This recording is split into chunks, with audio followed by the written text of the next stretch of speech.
Would your roommates have you help with this morning? My roommates had me help with moving cars around because I was parking one of them in, and then the other one didn't want me to park them in, so they were like, "You need to park on the street for a bit," and I'm like, oh, "Okay." So I had to park on the street for a bit, and then wait for one of them to leave, so then I could park back in the driveway.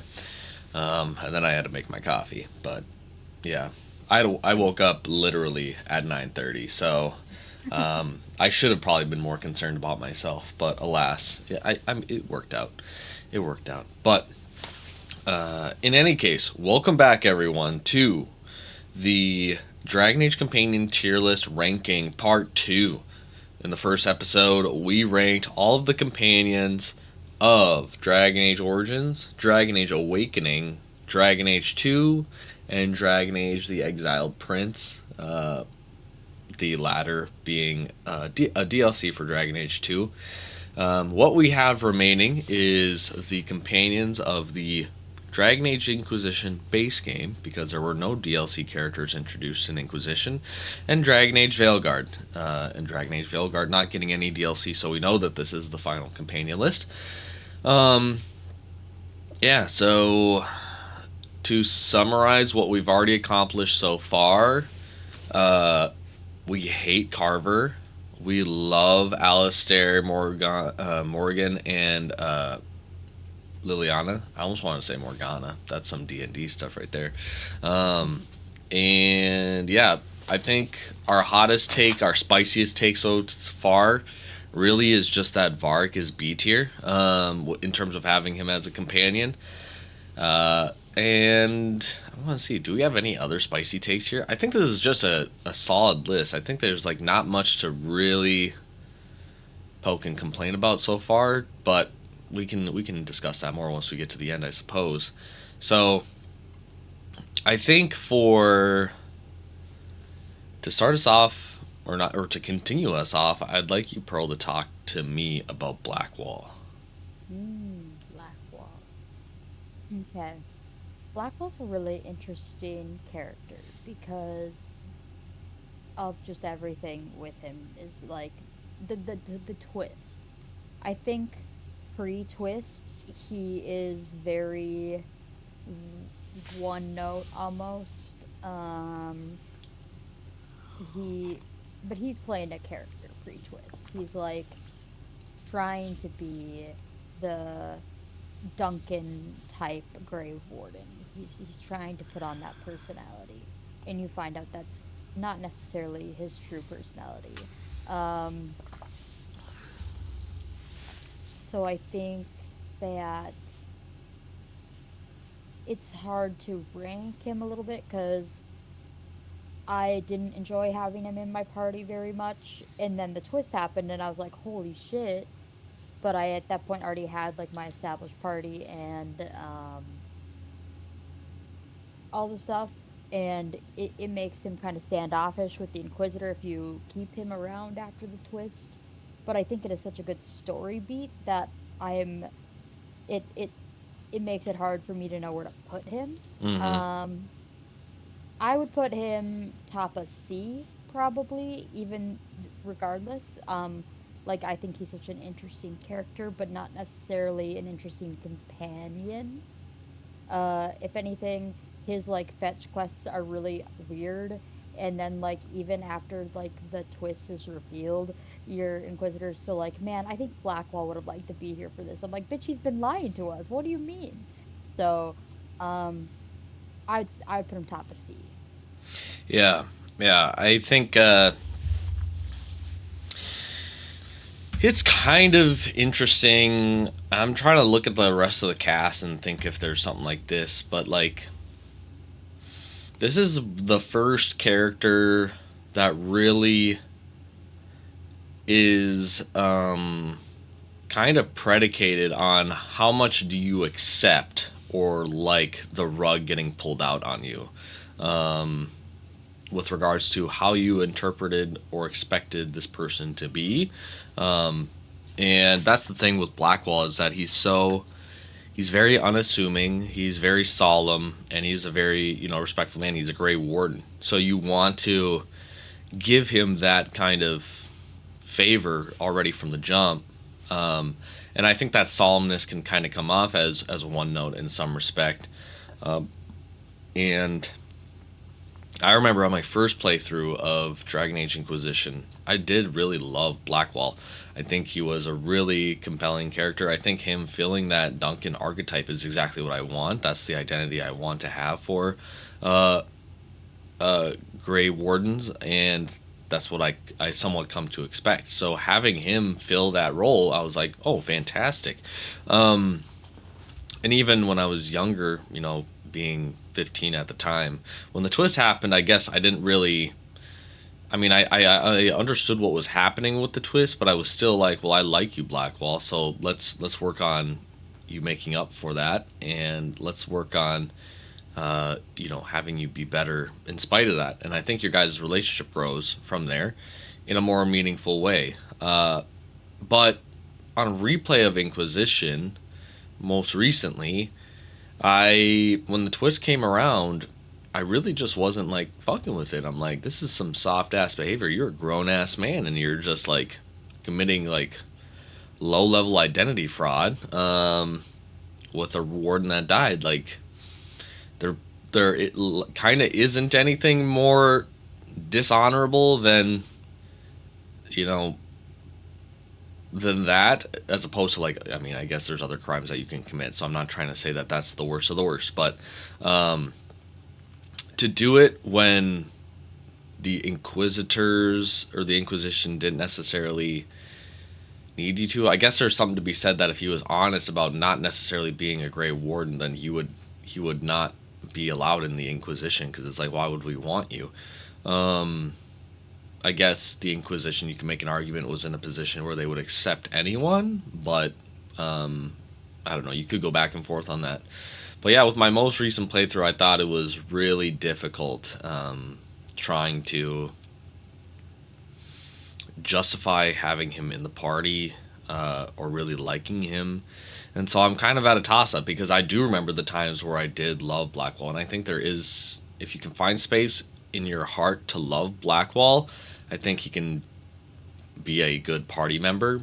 But I also just remember that the most recent pass through around, I wasn't a big fan of the twist and just how it occurs and the circumstances under which it occurs. So in that, I have no problem putting him at the bottom of B or top of C. I think the tough part is like, with Varric in that position, I look at him as like my North Star, and because Varric's also Inquisition, I think of like the likelihood of whether I would want to run a Varric or a Blackwall, and I suppose I would technically want to run Blackwall before I run Varric. So that's where I'm kind of at with how this tier list is put out now. So this is kind of how I'm feeling. What's your thoughts on this? I feel like I would probably ultimately still run Varric over Blackwall, just because I feel more strongly towards Varric. So even at the mechanical disadvantage, I would probably run him over Blackwall. So I'm okay with him at the bottom of B. Okay. Okay. Uh, mm. I feel like I'm disrespecting some of the other characters by having him bottom of B. I'll put him in top of C. I'll put him. Is he better than Justice though? If Justice was in the Inquisition, I'm not running Blackwall over That's true. Justice. Yeah, That's just that's not true. happening. In fact, shout out Sigrun and Nathaniel. I'm putting Blackwall by The way Bethany. he just keeps going down is Yeah, so it's funny. just I realize things in real time, and that's where I'm at. So even though I technically would run him before Varric, this is just, yeah, I don't know. Anyways, Spiritually, you wouldn't. spiritually I wouldn't. But this is all good because we can talk about other warriors I would rather run, and that's where we get to talk about my girl Cassandra. Wow, what a lass. Introduced in Dragon Age 2, she's part of the narrative constructed with Varric, and she becomes a companion in Inquisition. She is a she is a warrior, a seeker, basically think of it as like a Loki, kind of like what you'd call it, consider a crusader today. She's a warrior on behalf of the Chantry, and she begins to try to solve for this big hole in the sky, and she teams up with Varric to do so and crack the code on what's actually happening around here. And her path intersects with the Inquisitors, and from there, it's good stuff. I love Cassandra because she kind of serves what I feel like you feel for Aveline, but in Inquisition, in the way of she is a square, and she's a lovely square, a charming square, cute little accent, and all that type of stuff. But with her like strength and brashness, there is a little bit of naivete. I feel like she Loki has some of the doofiness that Alistair has. I feel like if you have a party with Cassandra or Varric, or Cassandra and Vivian, or Cassandra and Dorian, I feel like some of the characters can just kind of walk circles around her and make for some fun banter, but she still has like the strong headedness and the passion of a really strong character, a really prominent square. So I really like Cassandra. I think Cassandra, with her role in Inquisition, or not role, her role in Dragon Age 2, then paying off to be a companion in Inquisition, and then paying that off with potentially having her becoming the Divine. I like Cassandra probably being, if not an a top of B easily. But that's where I would like to start with Cassandra. Mhm. Yeah, I like Cassandra a lot also. I think I liked her a little less on second playthrough, but I still just think she's absolutely lovely. I think she's so silly, so goofy. She's so funny to flirt with as a female character because she can't be romanced by the female inquisitor, and she still gets really like flustered about it though, and I do love that. I love her love for Varric's books, even though she has borderline beef with him. And I like that that beef can be like actually addressed in game, and like you can work through it with the both of them. I really appreciate Yeah. that. And I think she's a very strong character, especially at the beginning of the game when you're like, I know, like for me, when I started the game, like I didn't really know what was going on because I hadn't played the other Dragon Age games. But she was a character that like gave me direction in a way that I needed to like get a better feel for the characters, and that was good. Um, yeah, I just think she's super charming and great, and she is a great square. Um, I would feel fine with her. Um, I probably like Aveline a little better ultimately, but I think that I could have her top of B, bottom of A still regardless. Um, yeah. I think my last point that I just need to make with Cassandra, and I think maybe this will change your opinion in one way or another. But the reality is that whether she likes to admit it or not, Cassandra really, really, really loves Hardin Hightown. Yes, she does. And that, Uh, just that little tidbit unfolding across the story as she just kind of low key kind of hates Varric, but is reading his literature and wants more of it. And giggling. then, She's that, kicking her feet yeah, she reading loves that that shit. shit. She's eating it up. Yeah. And once Varric gets a whiff of like, oh, you like my books, that banter is fucking mint. But yeah, that's how I feel about Cassandra. I'll put her at top of B for now, and we can revisit her later. Um, she can be tied with Aveline. They can be neck and neck. Our sweet queens, our Our square queens. queens. Those are our square queens. I wish they could have met in game. Like, oh, like I'm so sure they actually have met, like canonically, because Secret Cassandra comes to Kirkwall and look for Hawk. Oh no, but everyone's run away at that point. Yeah. Yeah. No, that's so tragic. Oh, I just think their meeting would be so funny. Yeah, I feel like if Varric was a Viscount, Cassandra would have visited him at some point, Yeah, I and agree. maybe Varric would have put her on. You know, these are my friends, or something like that, and then Cassandra would be like, "Oh my gosh, I didn't know you had friends," and He cute would shit like host that. Wicked Grace or something, He and he would, Halfling would be there for him. he Yeah. would, he would. But and he would send an invite to Fenris, but Fenris wouldn't show up, or if he showed up, he No. would show up about 3 hours late. And he'd like stand in the corner for a while and be like, who are He would these be people he would be there? glad that he was invited, but he'd still be upset that he was there. Oh, I Uh, love him. yeah. Okay, but moving on, we have Inquisition's kind of e-boy, existential boy in this case, not emo, uh, and that's Cole. So, Pearl, do you want to talk to me about Cole? I'll talk about Cole.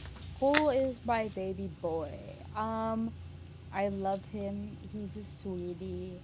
Um, uh, First playthrough Inquisition, I was just absolutely enamored with Cole because he's so odd in a way that makes sense for like what he is. Like he's a spirit and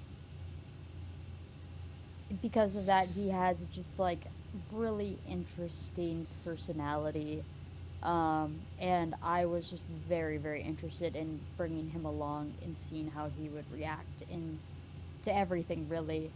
Um, but more than that, like him and Varric and Solus have such an interesting um, relationship. I've seen people be like, I think maybe actually you be like Solus and Varric are kind of his dads, and I'm like, that's so sweet. Um, and I think Dorian can also have similar dialogue with Cole as those two have, and I just love that he has such a big um, potential choice for you to make about his personality and just his like being, like just literally his existence. And I like how drastically it can change his character. Um, I just think he's so interesting, just like his existence, so interesting. And it was really cute in Trespasser to see him again. And I made him be more spirit, I believe. No, maybe I was more human. Yeah, I made him become more human. And in Trespasser because of that, he has like a girlfriend and she's a bard and she plays music, and he like loves the music and is like humming along and singing along. And I just think he's the absolute sweetest. Um, I think my like affinity towards him went down a little bit my second playthrough. Not because he's bad, it's just like it because it wasn't as novel anymore. But I would put him probably still top of B area, probably under Aveline, maybe. But I could also put him bottom of A because I do think he is either of those level of quality for me. Yeah, Cole for me is interesting because he is, in some respects, kind of a follow up or successor to the idea of justice, with regards to a manifestation of a spirit in outside of the Fade. And Cole has a really, really fascinating and interesting relationship with those around him just by his very nature. He is kind of accidentally just awkward and low key stalkery because he just doesn't know what the fuck he's doing. And you see that across the companions as Vivian is like, get him the fuck out of here. Dorian's like, what are you, bro? And Solus is immensely just fascinated by him. I think Cole and Solus's banter is some of the best banter that you can probably get in Inquisition with how they speak to each other and somewhat understand each other. But Cole by himself it is very awkward, and he is a kind of a lightning rod for how the group feels about him. I do find his story arc, his subplot quest, to be pretty compelling in terms of the outcome that you can have for him, whether it's more spirit or more human. And I think I had did. I don't even know what I did for my choice for him, whether it was more human or more spirit. I feel like I may have done one of each across my playthroughs, but I think Cole is interesting and neat, but his awkwardness, I don't know. I don't feel super strongly about Cole. I don't feel super strongly about basically the rogues in this game because my first playthrough of Inquisition was as a rogue. I was an archer. So, because of that, I was kind of disincentivized to run rogues in the game. I was also kind of somewhat disincentivized to run rogues because if you're not controlling a rogue, you got to expect a rogue to die in the open world because they just be soft as hell. And I was just more prone to running two mages as opposed to a rounded out party. Just because I think the mages in this game are pretty strong. And barrier spam. That's what I needed a lot of the time. So That's so fair. because of that, I don't think I have like the strongest relationships with rogues in this game. So I'm okay with deferring to your opinion, but I don't think any of the rogues are strong enough in this game to really stop me from running double mage or really be like, oh, I want to see your interactions with everyone. And because I don't really, just on the very merits of, I don't necessarily want to see this character talk to everyone, I would be comfortable with putting Cole bottom of B or top of C. That's where I'm around with him. But that's just with his him being picked as a companion. I still think the ending of his uh, subplot is compelling and really interesting. And I like how the other companions feel about it because it is something that's really nuanced in terms of what are your expectations for a spirit outside of the fade and how they should be acting. So because of that, I do find it interesting, but I would rather explore the subplot of like if Cole was just a side quest that was permeated through the three acts of the game, I think I would have a stronger impression of him because I'm like, okay, super cool, super interesting, but he doesn't have to be in my party. I can just watch his journey from afar and I can influence it. But I don't have to deal with like the characters being super, disgruntled about his presence in Skyhold or, some of his feelings or his ability to feel other people's pain, similar to like a Mantis from Guardians of the Galaxy 2, I think can lead to some interesting dynamics. Could be awkward for some people, but could be interesting to others with the way of like, oh, this person's gonna die soon, and I feel really bad, and I can't do anything about it. And I'm like, damn, Cole, you kind of killed the vibe, but respect. But yeah, Cole is super unique. I'm not upset that he's there, but yeah, I don't have a stronger opinion of him that much. Yeah, I ran him in my party, and I would say that he is pretty squishy, but he was the assassin class, and like if you do enough, like putting points into like some of the evasion and like stealth tactics, like I didn't find that he died too terribly much. But there's a lot of like casting barrier on him and stuff, and I was playing a mage, so I could, you know, make sure that that was happening. Yeah, Um, but I'd feel okay with him bottom of B. I think I would be okay with that.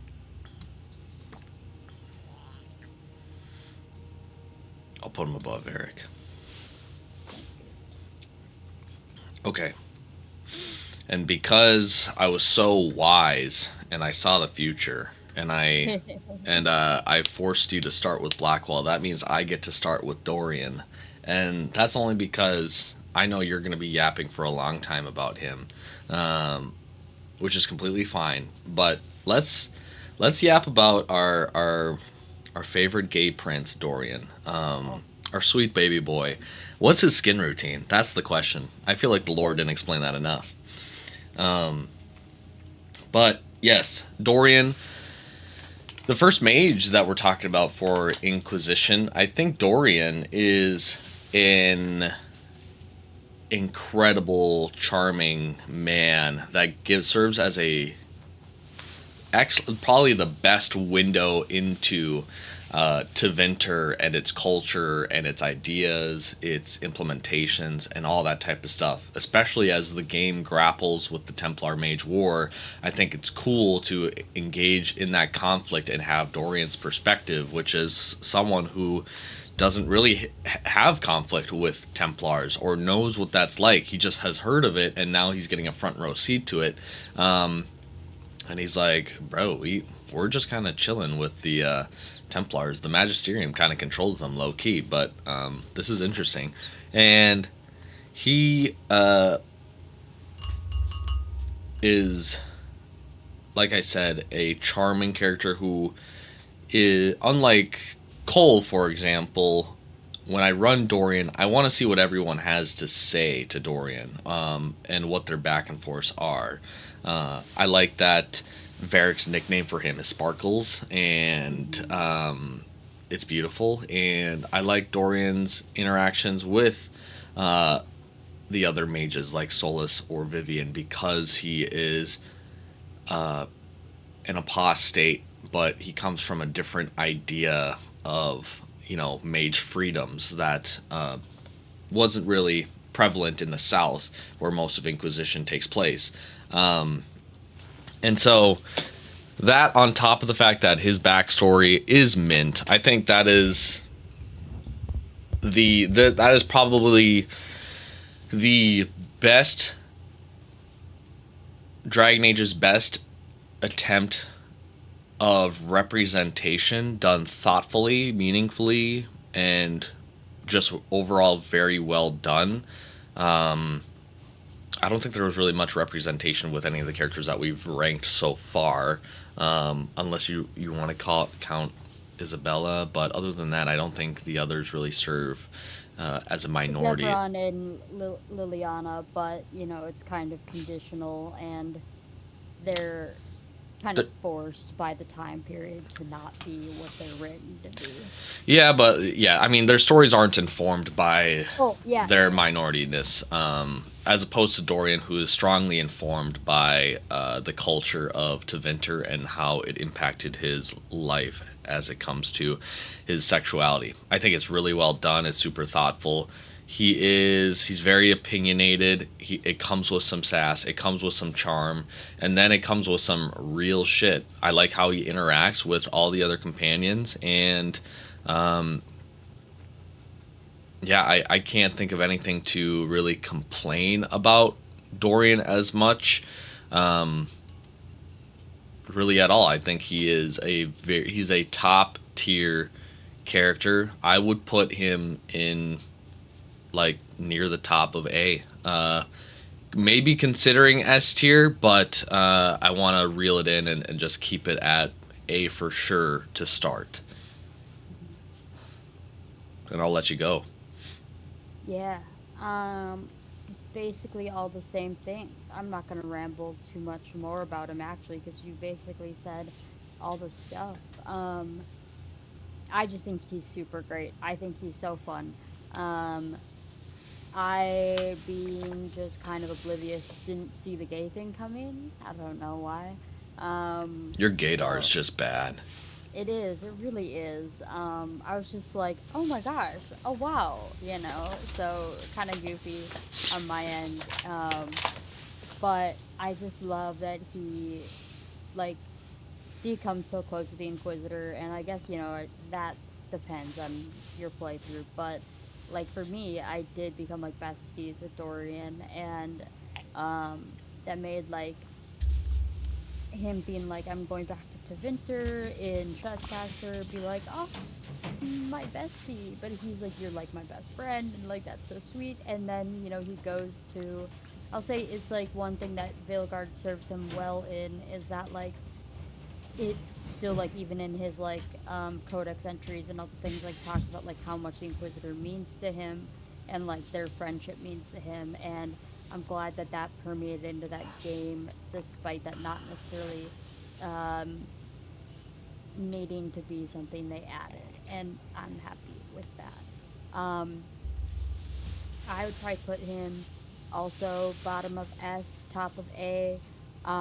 So I think he should go top of A in that case. Yeah, I'm looking at who's in A now, and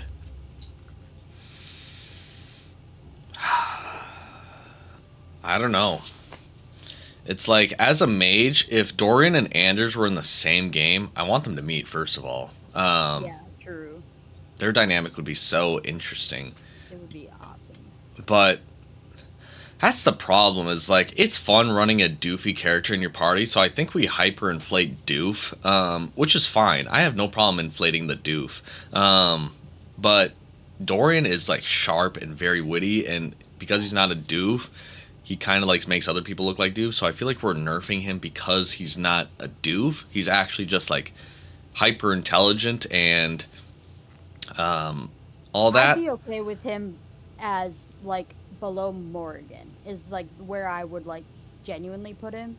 But I'd also feel fine with Liliana topping A and him bottoming out S. Yeah, let's. I don't want to touch things that we've already planted yet, so I'm gonna put them at bottom of S right now, just to know that we can't be flooding the S. We have to keep S a secret society. A this is a this, these are one of ones. You know, there will never be another Dorian, my sweet Yeah. prince. There won't be another Liliana, another Morrigan, another Alistair. So let's just remember that. Um, but yeah, with that being said, I'll let you keep going with the yapping with our boy Iron Bull, our Iron Quinari Bull, representation. our king. Um, so first game I didn't play Iron Bull all that much, but I think I did his whole storyline. But when I played it a second time, I realized I wasn't sure I did his whole storyline the first time. But I romanced Iron Bull the second time. And so I had him in my party and all that stuff, and I learned that he was actually super great. Like he is super fun, just a super cool character. And the Chargers are really interesting as a group, and you get some awesome Canary lore, like with Iron Bull about him being Ben Hasra and all the stuff, and his opinion on the Qun and so on and so forth. And then you have everything that happens in Trespasser. And I played Trespasser with my first Inquisitor. So I really want to play it again with my Inquisitor that romanced Iron Bull to see if I can swing the one change that happens. But yeah, him. Uh, we're trying to like not exactly say the spoilers, right? Uh, him ending up in the situation he ends up in really just makes him that much more interesting to me. Um, I wish there was.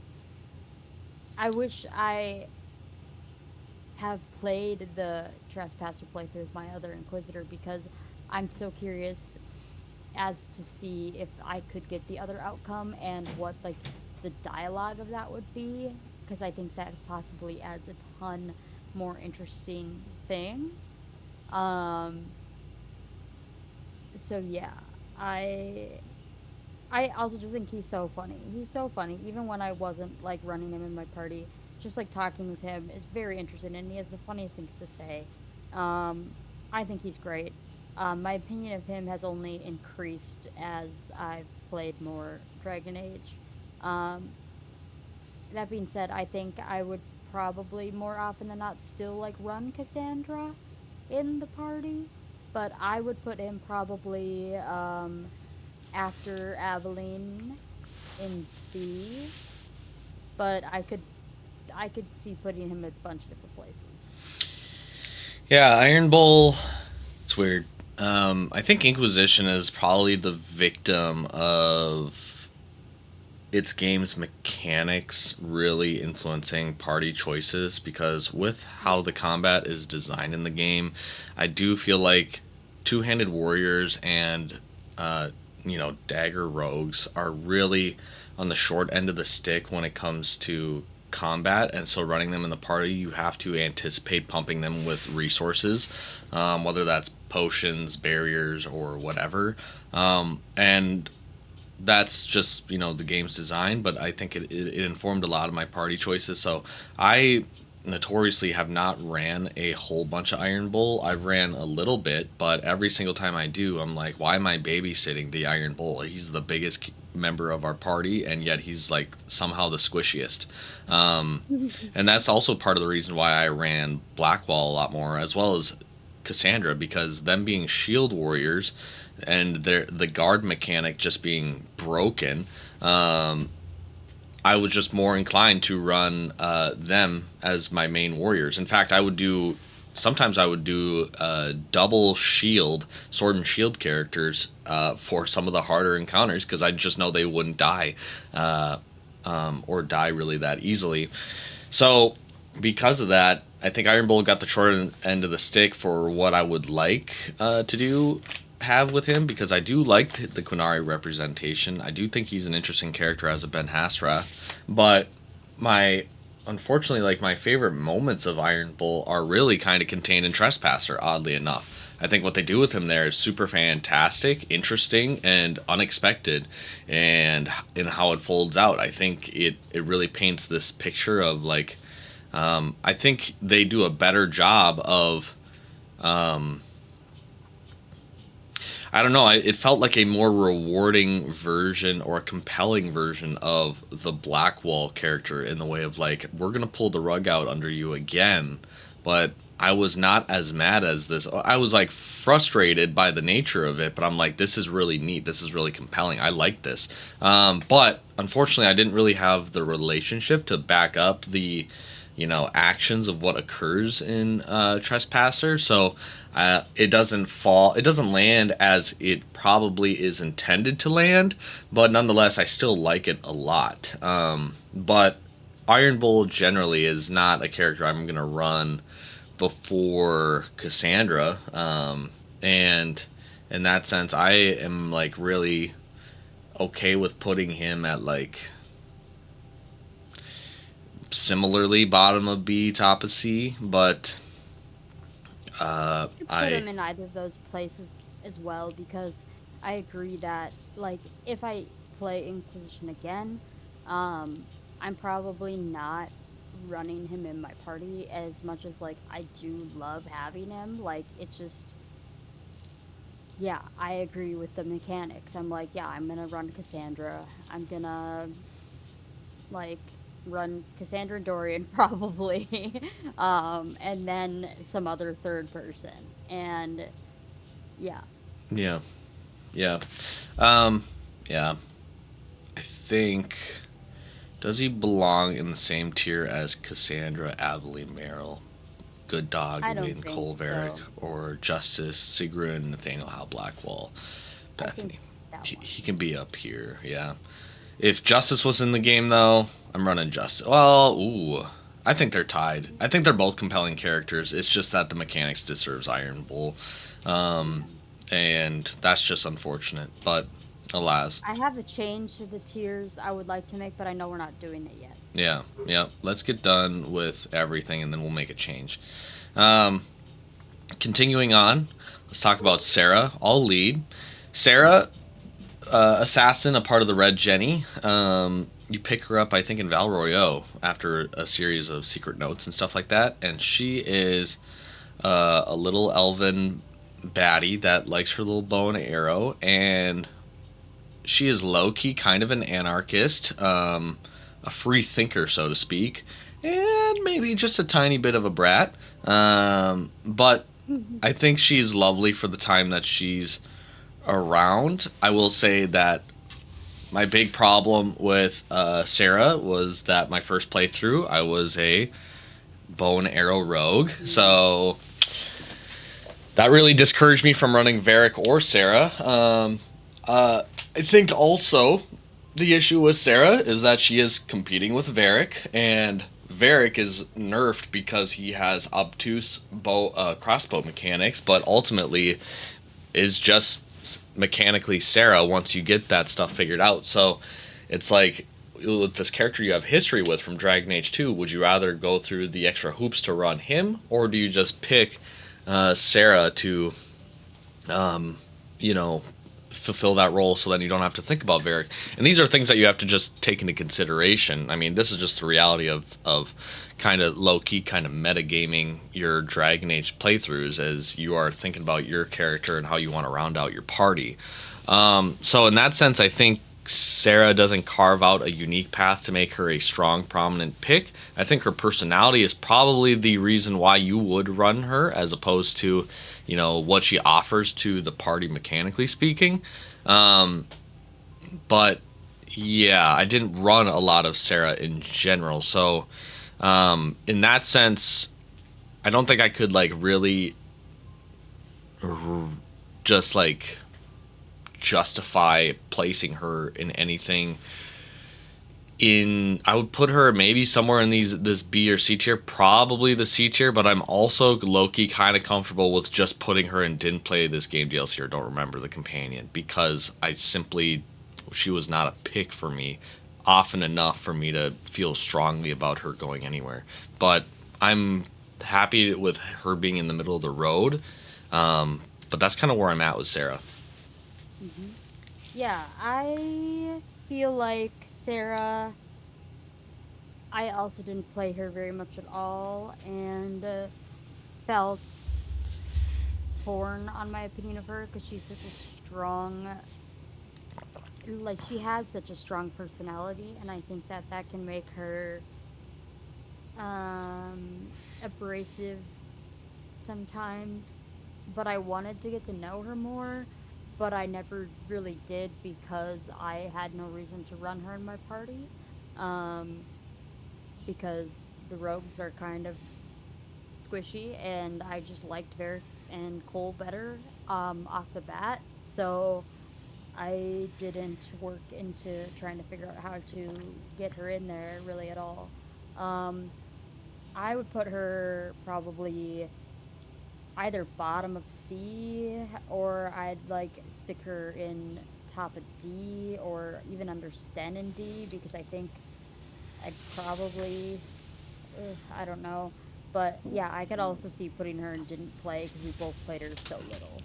Yeah, yeah. I think just to save her the disrespect, because no one deserves to be in the same tier as Carver. Um, I'll probably put Sarah and didn't play this, even though we both had opportunities to get her. But yeah, I remember, you know, some important decisions at the end of Inquisition, and then, or like before the final battle, talking to Sarah. But at that point, because I didn't do anything with her, the conversations were so brief or not really rewarding, because I did kind of neglect her, which again, it's on me, but also I was just kind of like, I never really was incentivized to do much for her. I don't really even know what her subplot is fully about, so that's Yeah. all the more reason why I would put her in the didn't play this game or DLC. But um, yeah, so that is Sarah. But let's move on to our Big dog. other e boy, elf boy, Solus. Um, Literally big dog. Pearl, take us away with our big dog. Oh, hold on. Hold on. Hold on. I have to run to my living room real quick. There's a big snowy owl outside. My dad just texted me. I'll be right back. Okay, go take a picture. What do we think about our boy Solus? I'll let you start. Oh my gosh. Oh, I don't even want to start. So Solus, obviously companion and lore. Um I think that I disserved Solus by not using him more in Inquisition, and if I had had time, I really wanted to play Inquisition again before Veilguard because I wanted to make sure I ran it with him in my party as the whole time. But when I did have Solus in my party, I thought he was very interesting. Um, I really liked talking to him at the beginning of the game a lot because he was an apostate mage and I was a mage. Apostate because I was not from the circle. I was a Dalish elf. Um, and so obviously we had a connection. And the way he kind of like guides you through parts of the game is really interesting. And I didn't really understand like his significance, obviously, um, in that game for the longest time. But I thought like his like I really liked going into his little room and seeing his mural being drawn more. And sometimes when I'd make choices, I never understood why he got so upset. Um, Even though like other characters were upset, there was always like a piece of the puzzle that didn't fully click for me with him until the end, obviously, and I love that. Um, and I loved playing Trespasser. He is so fantastic in the end of Trespasser. His just conversation with you is just fantastic. Just I don't have another word. Just it's awesome. It's fantastic. And I think that he is some of the best parts of Veilguard as well. And talking with him in Veilguard in the Fade is great. And but that's not him as a companion. So I'm trying to like separate that out a little bit here, but I just think that that stuff is good. Um, Him as a companion, it's very interesting because I played a mage my first playthrough, so I didn't run him too much once I started getting um, all the companions. I ran Dorian a decent amount, but even Dorian, it was like, well, I'm a mage, so I don't need necessarily the mage with me. Um, and then I had Vivian's specialization, so I really didn't run her at all at the end of the game. Um, so simply as a companion, I would probably rank him less high than he deserves, but I think it's hard to separate him also from just his other existence within the series. And in Trespasser, I would still consider him a companion technically for that game. Um, just a companion who's left your party. Um, so I would probably put him in A, like mid pack of A for me right now. Yeah, Solus, my favorite egghead. Where do I begin with my sweet prince? Solus is such an odd and interesting pick because he kind of just stumbles into you guys at the beginning of Inquisition. He's just kind of there, and you aren't fully clear on him besides the fact that he's just kind of a wandering elf. Um, Smart, not really much for the hee hee ha ha's, um, but a bit snarky, and he has a lot of insights on elven culture as a whole, whether it's Dalish elves, ancient elves, um, and ancient elven artifacts and stuff related to that.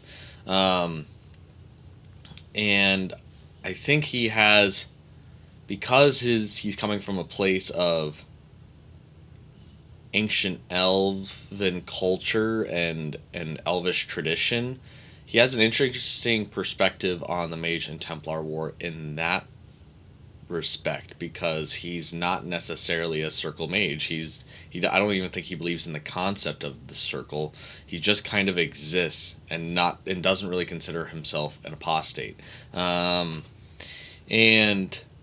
his banter with a lot of the companions, including other mages, is really interesting. I like almost all of his banter with the other characters, whether it's him and Varric, him and Vivian, him and Dorian. him and Cole, as mentioned earlier. I think he brings a lot to the table in that respect in terms of content.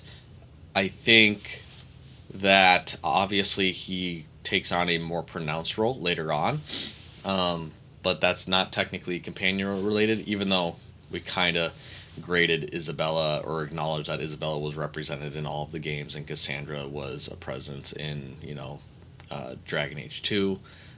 So uh, I do want to highlight and shout out his incredible role within the Trespasser DLC and how his mystery kind of builds up, even though you don't really get to see him that much. When you do get your small bits of time with him, it is really intriguing, really fascinating, and really kind of once again pulls the rug out on you for what you thought this character was or is, and who he truly is, and kind of realizes. So, if this was a tier list based off of importance within the Dragon Age franchise, obviously an easy S tier. I think with him just as a companion for this one game and all that type of stuff, I have no problem putting him close to the top of A tier. I think generally I could understand wanting to run Dorian over Solus because Dorian is Dorian, whereas Solus is Solus. But nonetheless, I think his perspectives and insights that he can provide is some of the best things that Inquisition has to offer. And again, yields to the whole idea of why I ran double mage more often than not. Because I'm not necessarily inclined to run a character or characters such as Iron Bull or Sarah or in some instances even Cole or Varric. So because of that, I'm like, okay, well, Solus is obviously super interesting and Dorian is obviously super interesting. So let me just scoop them up. So I have no problem putting Solus in the top of A, uh, ahead of Anders because yeah, I don't know if Anders was in the same game as Solus. It's like, again, this is where we're talking about the doof buff Mm-hmm. that occurs. I think Solus still provides way more captivating insights, whereas Anders, if you just want to have a chill time, if you're doing the side quest, you run Anders, but if you're doing the main quest, you're bringing Solus. Yeah, yeah, that's real. Yeah. Um, But yeah, that's where I'll stand on Solus for now. I have no problem having him in A.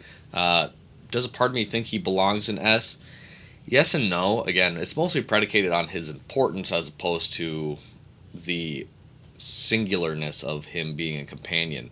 If uh, if him and Morrigan were companions in Dragon Age Origins, Morgan's smoking him 9 out of 10 Yeah. times, 8 out of 10 times.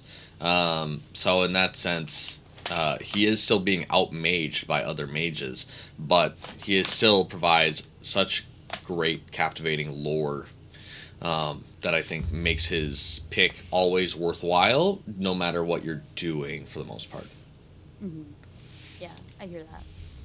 So I'll let you continue with the mage trend and take us to our final companion, which is our Queen Vivian. Vivian. Oh, Vivian. Our hottie with a body. She's absolutely beautiful. She's stunning. When I got her as a companion, I was like, wow, what a beautiful woman. And then I proceeded to basically never use her in the game.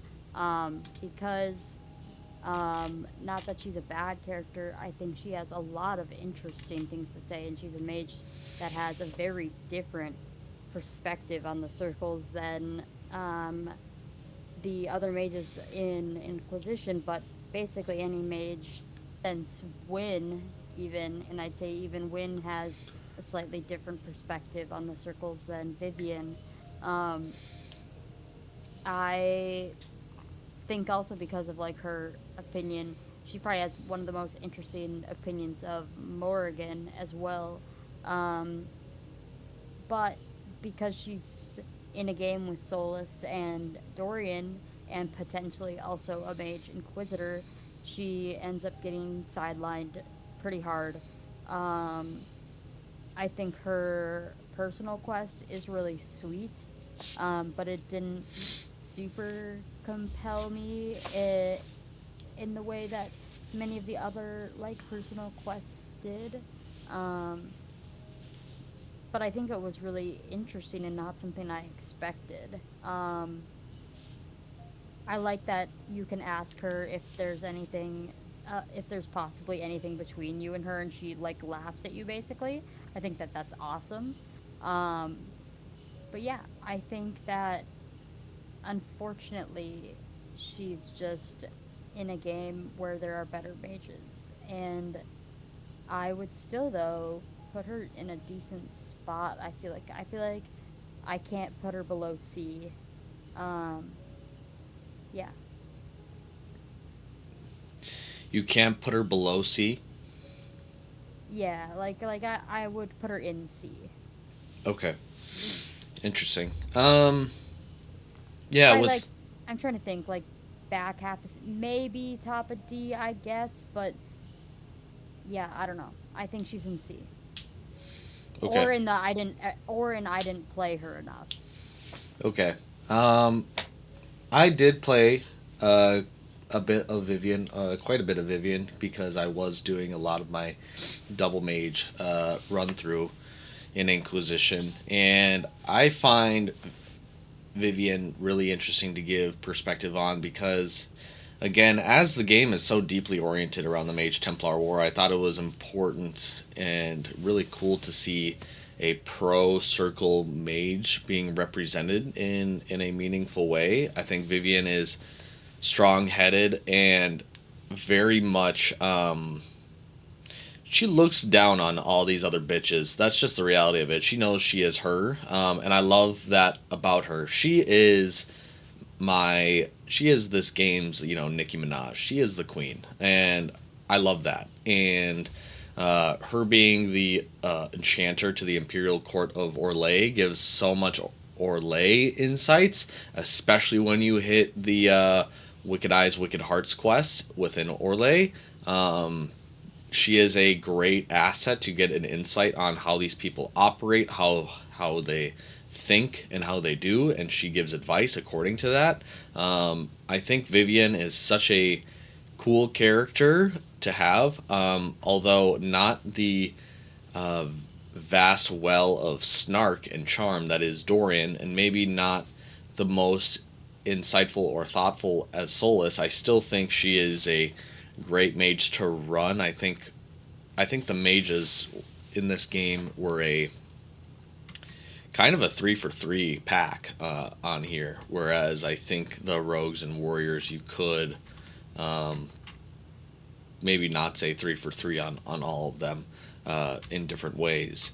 But Vivian, I strongly like, and I'll say that I'm picking Vivian before I run an Iron Bull per se, or I'm running a Varric per se, because I am more comfortable to run a double mage. I think she is a really, because I cared about the mage and Templar war in this game coming into this game off the heels of Dragon Age 2, and obviously caring about how mages and Templars were represented in Origins and Awakening, um, and stuff like that. I think I would just naturally grade her a bit higher according to that, because she's relevant to the conflict, as well as all the other mages, and I think her banter is worthwhile with a lot of the other companions. Maybe not all of them, but I think her thoughts on Cole are interesting, even if they're not necessarily the most positive. I think they bring out thought. I think she has a really good dynamic with the other mages as well, because they just naturally clash.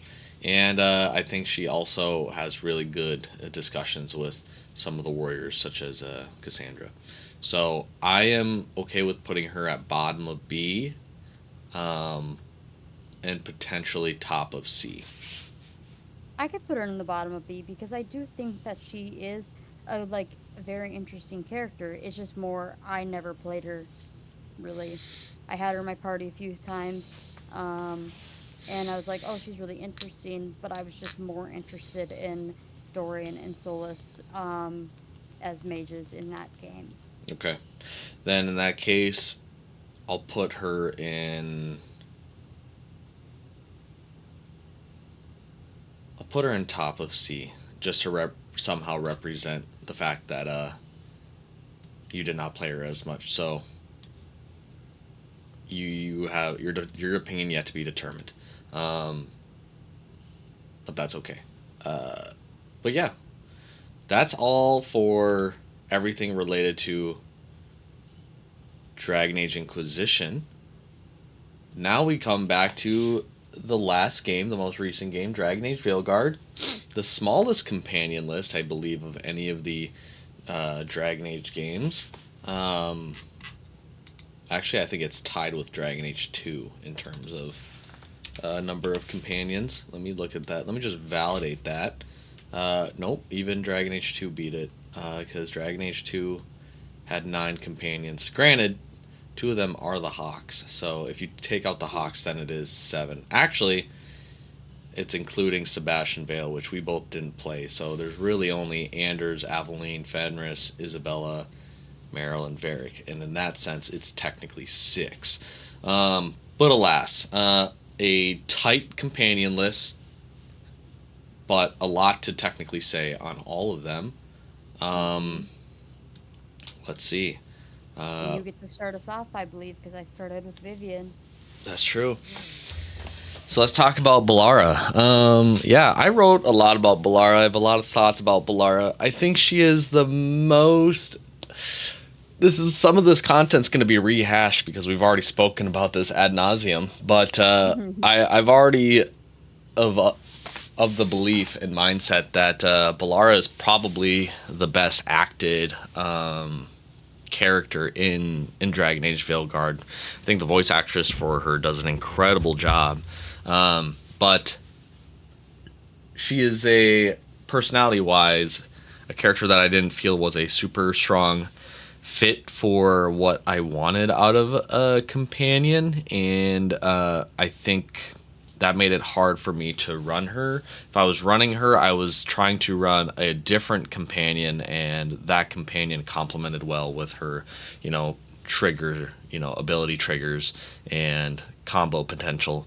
So it really boiled down to the mechanics when I wanted to run her. But I think Ballara still has a bit of charm. I still think she is interesting in some respect with the elven artifacts and what she can contribute on that front.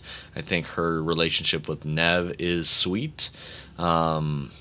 And I think she has some pretty decent insights, but beyond that, I was not really inclined to run her much at all.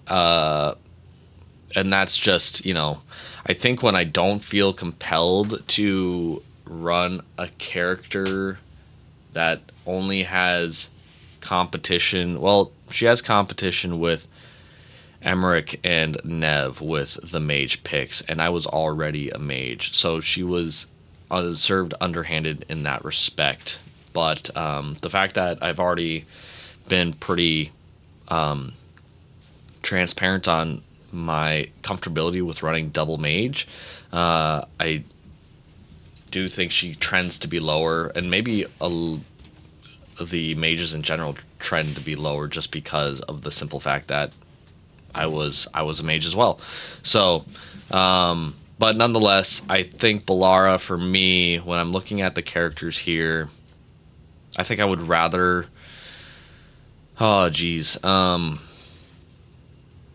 Is she a Meryl? I don't think she's a Meryl. I think Meryl has way more to bring to the table than I think Ballara does.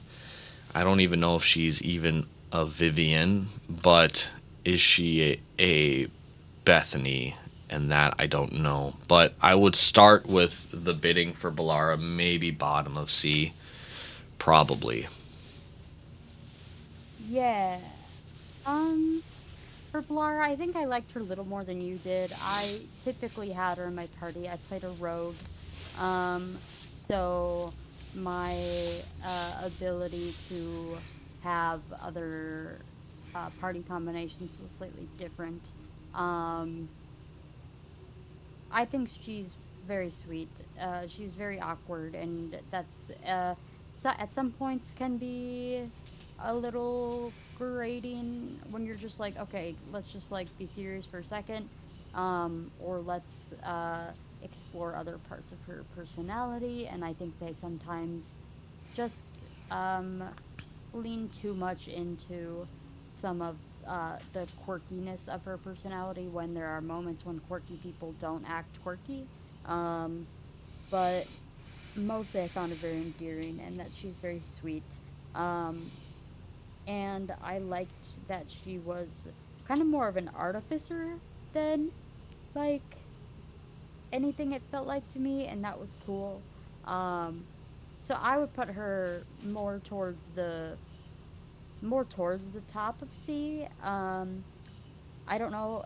I would probably put her behind Justice. For me, she's definitely, I like her more than Blackwall for sure. Um, and I'm having a harder time with Sigrun and Nathaniel because Nathaniel I remember less. Sigrun I do really like, but Sigrun again, part of the problem with Awakening is just like it's shorter than a full game. But I felt like Sigrun was so interesting being the one Legion of the Dead character we ever get that for that alone, I don't know if I would put Valara necessarily above her.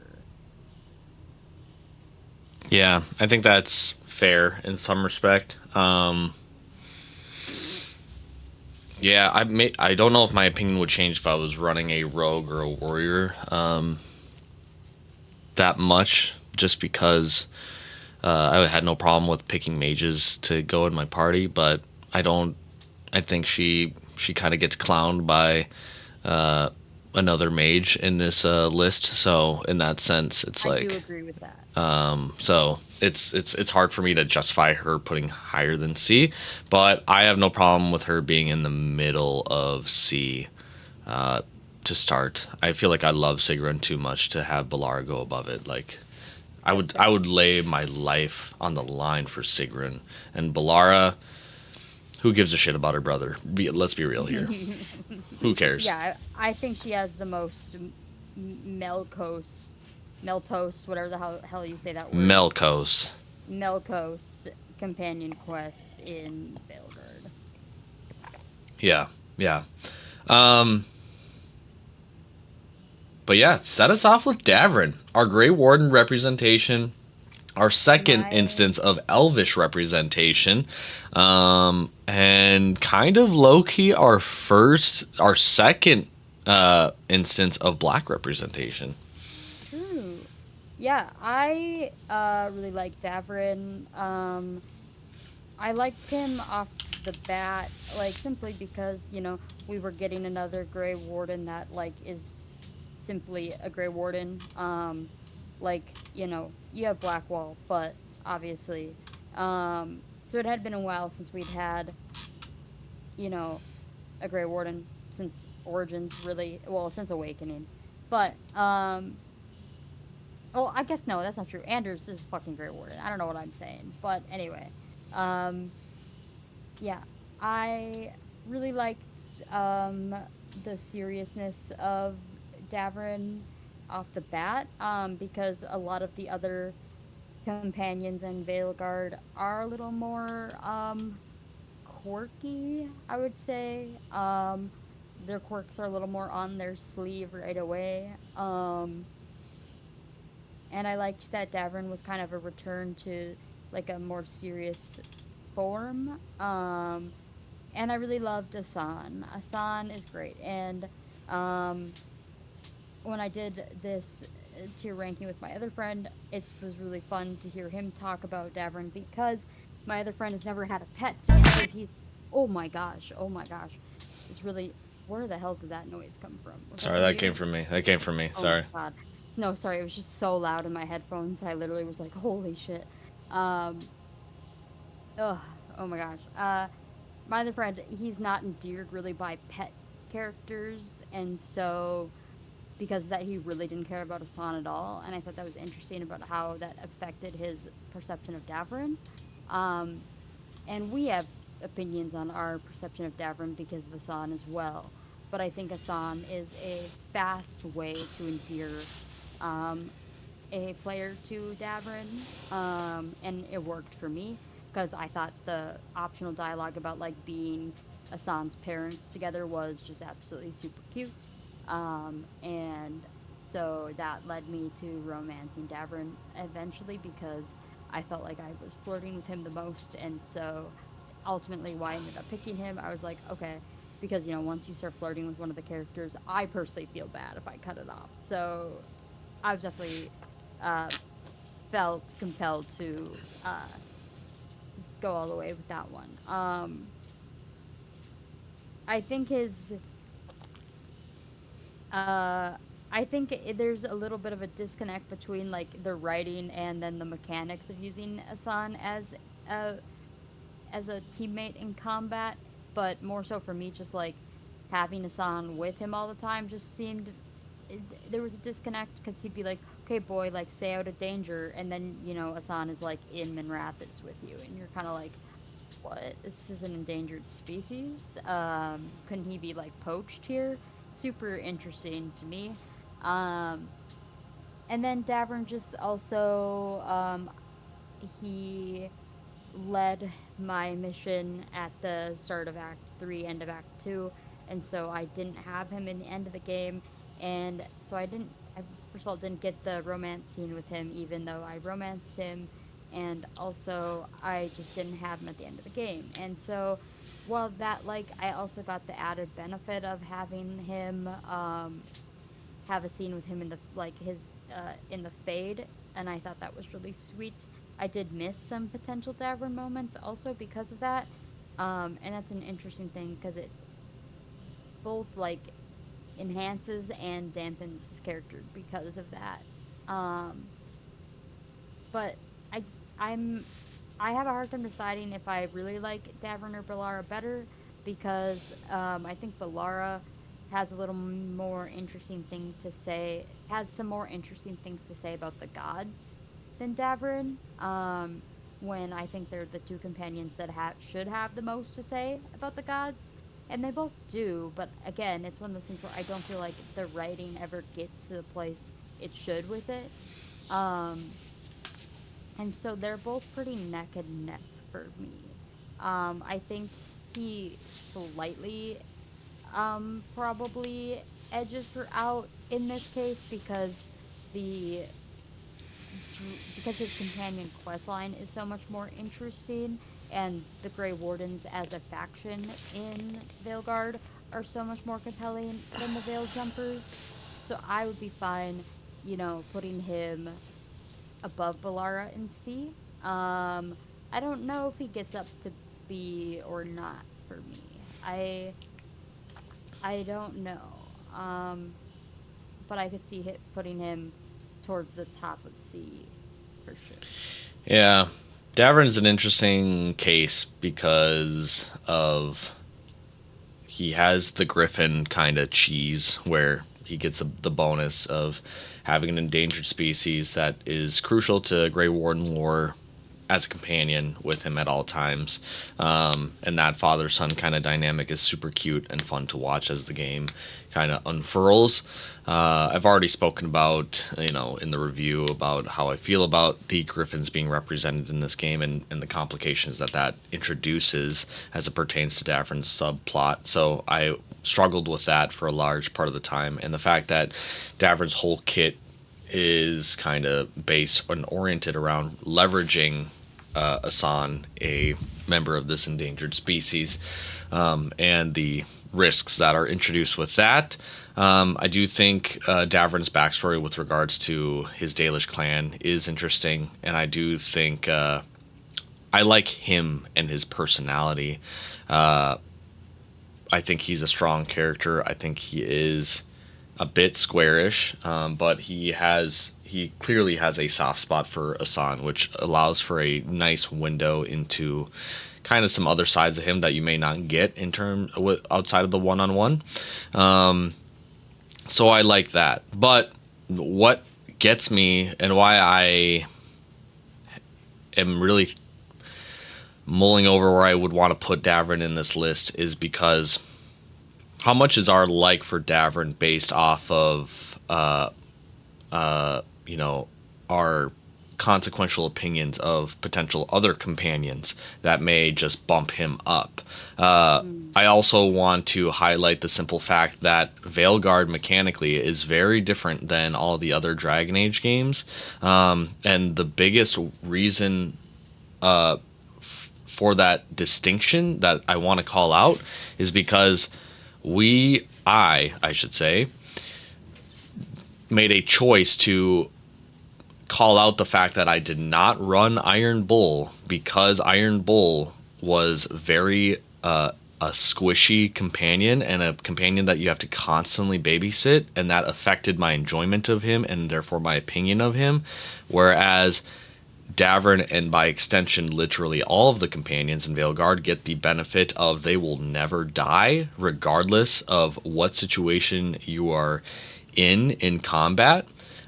So when you take a character that you maybe don't like, or doesn't have a kit that is meant to tank, boatloads of damage, then you can just pick anything to be in your party, and it technically does not matter because at the end of the day, it's the fact that your character lives and survives, and they cannot die. So, if I were to think of my opinion of Davrin, I want to start by thinking of, well, how would my opinion change on any of these characters if I didn't have to think about them dying in my party? And if I have to think about the characters not dying in my party, then Iron Bull smokes Davern any day of the week, I think. That's I fair. think he only gets the buff that he gets because primarily of Asan. And so if I strip Asan from Davern and I only have Davrin, I think he is a Dalish elf, Grey Warden, formerly Dalish elf, with some interesting insights, but not necessarily the strongest commentary on the gods, and not necessarily the most interesting commentary on the Grey Wardens. I think he is just an excellent passenger to some great Grey Warden content, but that's not by the way of the merits of Davern per se. So because of that, I'm probably gonna put him. I'd probably put him just in front of Balara because I don't think he's worse than Balara. I think he's better than Balara, but you can't. Sigrun's the final boss for some of these companions. Like, she is such a sweetheart, and I love her. And Justice is such a compelling character for me, just but with who Justice is. And if I never have to worry about Iron Bull dying, I'm sure I would fucking love Iron Bull. And Vivian is a boss ass bitch, and so I would never disrespect her. So I think these four, that's a tough four for some of these companions to pass, but that's where I kind of land on Davern. How do you feel about that? Yeah, I feel okay with that. Okay, cool. Then in that case, let me start by talking about our boy Emmerich. See, look at how I luck out This is twice good. now. This I is luck good. out twice. I Yep. get to talk about Dorian, and I get to talk about Emmerich. I'm a schemer, and I'm a piece of shit, and Oh, that's okay. Uh, and so, what I'll say about Emmerich is that Emmerich is what Emmerich is everything that I thought you thought about Win, but I just thought about Emmerich. I'm like, look at this old dapper man that is so charming and smart and sweet and thoughtful, and he is a professor. We love our teacher kings, and he is the only character that has I'll say he by far has the best final decision on his character subplot, that I think really forces the player to think about, like, damn, do I give into what the character wants, or do I give into what the character needs? And I think those are really fascinating ideas to grapple with. And I saw both outcomes of the Emmerich decision, and I'm satisfied with my decision. And I think he is such a fascinating character to have bounce off ideas with other characters. I like how he has a tiff with Tosh, with just how he relates to necromancy and that being such a foreign kind of thing for him. I think his speaking with the dead is such an interesting mechanic whenever it pops up in the game. Honestly, wish it kind of permeated more. And I think his scenes, especially his onboarding mission in the necropolis with the flowers, is super beautiful and just serves to tell so much about how this necromancer cares so much about life and the afterlife in such a way that you don't typically expect. I think we typically think, oh, necromancer bad, necromancer play with dead bad, dead leave dead alone. But I think he, to me, kind of serves as like an usher or a caretaker to the dead in a really thoughtful and meaningful way. I think the villain to his subplot kind of ass cheeks, but that's, I feel like almost every character in Veilguard has to struggle with a low key kind of mediocre subplot, but his actually pays off in a way that I like. So I am really feeling like Emmerich can go into the. I would be comfortable with putting him in the top of B, bottom of A. That's where I could probably start with Emmerich. And yeah, I'll pass it off to you, Pearl. I feel like you have a lot to say on Emmerich as you shared backgrounds with him. Yeah, yeah. As like being Mornwatch with Emmerich made him extra special, and I think he's the most special of the Veilguard companions anyhow. But he just is a delight, and like it was so nice to have him as my like expressly my teacher character. Like it was literally like I went to lectures of yours, Emmerich. Like like that was super cool, and the kind of extra paternal vibe he gets for you when you are Mornwatch is super great. And just the extra dialogue you can have with him because you enjoy the topics he enjoys is really great. Um, and I will be sad when I play the game again and I don't get that extra stuff with him because I truly think it's really special. And yeah, I think his companion quests in the gardens are probably the best companion quests in the game. Um, I think there are moments where other companions have very high points in their quest lines, but I think like all things considered, that is some of the best stuff in the game. Um, because it's just so genuine and thought provoking and great. And I think the decision with Manfred and Lichdom is great. And even though I think Hazenkoth is like kind of mid, I think like the locations, like in the Fade that you're brought to in his side quest, in his companion quests, are really cool visually. And I can at least appreciate that about it. Um, uh, yeah, I loved him. He was a treat. I would feel fine putting him bottom of A. Uh, if he's gonna go B, I feel like he should be. I'd feel fine with him bottom of A.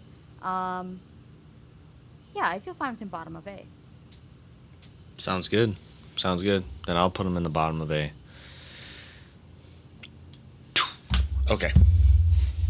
Now, Oh, oh, Pearl, let's talk about Harding. let's talk about Harding. Harding is I think out of all of the companions and all of Dragon Age, probably the biggest letdown. And that's a big statement. But you have the um what's the word? You have like the precedent of Harding as a character in Inquisition. And I loved Harding as a character in Inquisition, and I love that it's another opportunity for us to have a character that's kind of a background character graduate into being a more dominant character in the narrative. I'm thinking of like Cullen going from like the Templar in the Circle to then Templar captain um, in Dragon Age 2 to your advisor in Inquisition. Like that's really cool. Anytime they do something like that is really rewarding for me as a player. And so having Harding come back to be a full-fledged companion, I was so excited for, especially just because she's just so cute and fun in Inquisition. I loved talking to her in Inquisition. I just enjoyed it so much. I was always hoping that I could like get more dialogue from her, and at some point I like reached the point of exhaustion on her like possible dialogue, and that made me really sad because I just enjoyed her.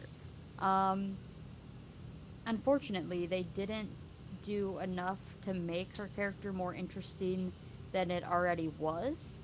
Um, and if anything, they took away some of the things that made Harding interesting.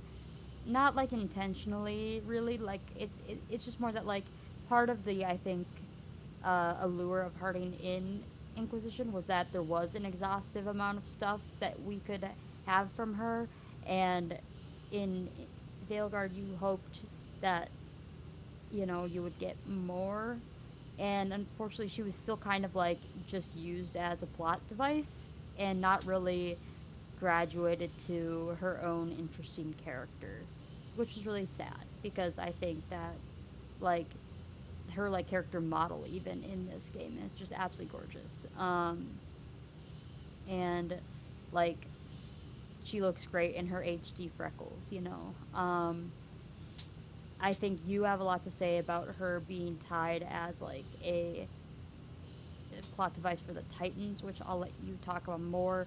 But I think she also just like is a visual link to the Inquisition that I didn't feel like we really needed and didn't serve us anything really besides the few lines of dialogue that were nice that you talked to her about, where you can see it like really cheers her up to talk about the Inquisition.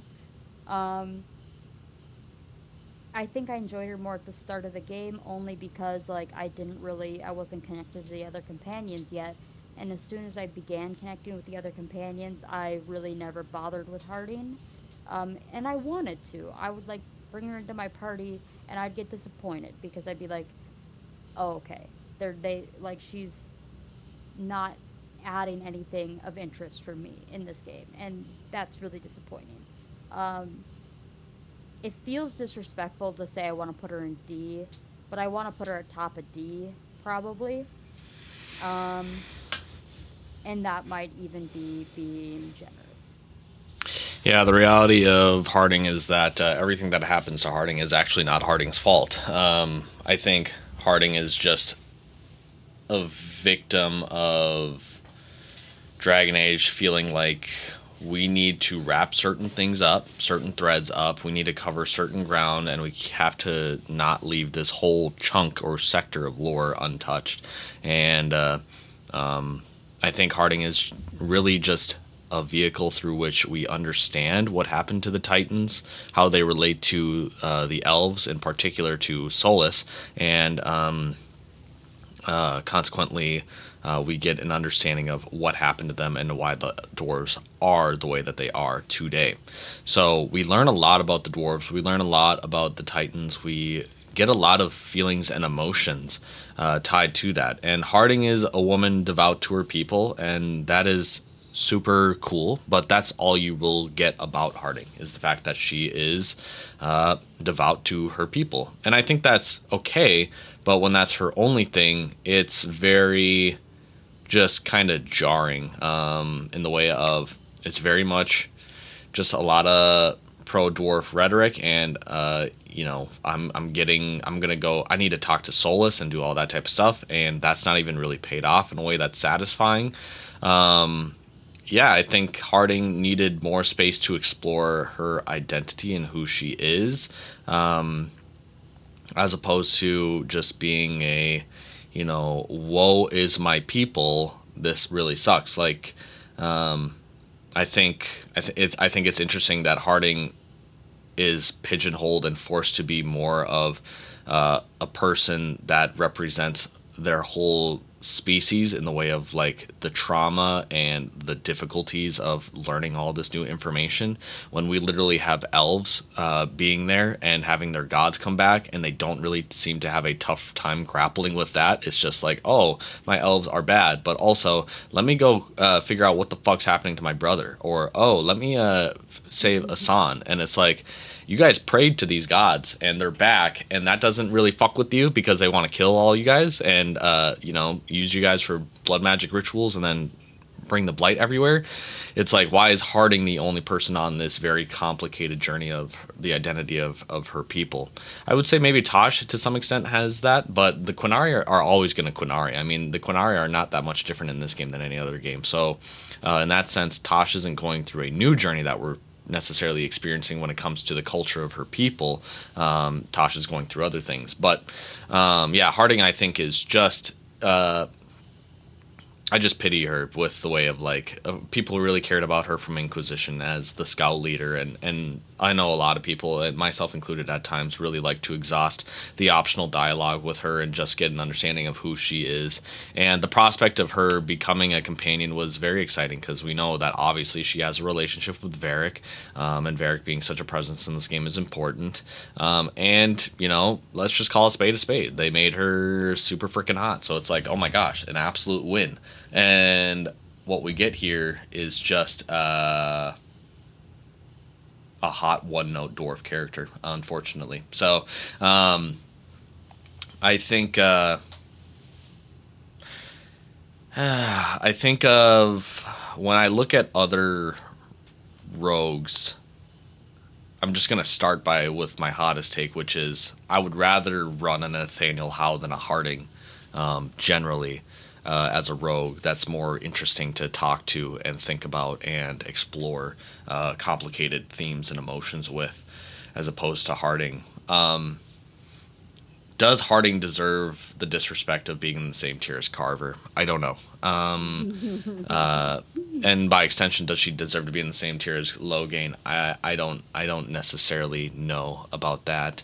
But I do think, compared to her other rogue counterpart that's represented in Veilguard, I'm find myself picking Harding just because of the legacy of Harding from Inquisition, as opposed to the ideas or things that I can come to learn about Harding in this game itself. So in that sense, she either has to go at the dead last of C as a generosity thing, or I just have to, swallow the bullet and put her maybe at around top of D. I think she has to go top of D because I feel just so strongly that she is so not served by this game. Um, and like how little I chose to even care to consider to have her in my party by the end. And anytime I did put her in my party, I was vaguely disappointed that I did so. Um, I do think it's weird that we have what's her name in F only when we could put her in the don't remember slash didn't play category, and we could move Carver and Loghain down to F. But that's something to come back to. Yeah, we can absolutely do that. We can absolutely do that. Okay. In that case, let me talk about my boy Lucanus. Lucanus, at the start, in the marketing materials leading up to Veilguard, was a really interesting character for me because obviously, through line through this companion list is the complicated relationship of some of these companions with spirits, whether it's Wynn, whether it's Cole, whether it's Justice, whether it's a number of other characters, the mages, as it pertains to spirits. But Lucanus is the first character that is intrinsically tied to a demon, and is consequently an abomination. But because he's not a mage, he doesn't get that malformity that typically demons inhabiting mages has. And I thought that was a really interesting prospect, especially with him being an assassin's character, how he would be leveraging his demon to accomplish his assassin deeds. I think that was a really cool principle. And then as soon as I started playing the game, I'm like, oh, okay, there's not much here except coffee. And I know I missed out on a lot of demon content as it pertains to Spite because of the simple fact that I made Lucanus hardened and I did not save Treviso and all that type of stuff. Understood very well. I still did his character subplot, and I think his character subplot was focused on the wrong thing. I didn't really care about the assassin kind of stuff. I don't think they did it in a way that was really compelling or well deserved, and I don't think it was really in line with the backstory that we were given by Zevran. So when I look at Lucanus, I look at Zevran as my cultural North Star about like what the Antivan Crows are and what they should be and how they're represented. And then what we get in the game is not something that I think totally aligns with that. And that in addition to the fact that the Spite kind of subplot is somewhat served underhanded or not made the focal point or the priority or anything like that, I think makes me think that this is another character that was not really served that well. Even though I think personality wise, I think Lucanus has charm. I think he is sweet, and I think he can also be spicy at times as well. I like his accent, but beyond that, I think he's very just fine. If fine is probably the generous way of putting it. So I have, when I look at other rogues, I still think Nathaniel Howe is better written. I think he maybe not as interesting because Nathaniel Howe doesn't literally have a demon, but just because Nathaniel Howe doesn't have that setup doesn't mean he doesn't have more thoughtful conversation or meaningful dialogue or dynamics. Looking at other rogues, I don't think Lucanus is better than Sigrun. I think that's, again, another final boss for a lot of these Veilguard characters is would I rather pick Sigrun over them? And yeah, I think Cole does a better job of representing the spirit side of the Fade, but still being a rogue in a more compelling way and more respectful to how I interpret the lore to be, and all that type of stuff. So, does Lucanus belong in D tier? I don't necessarily.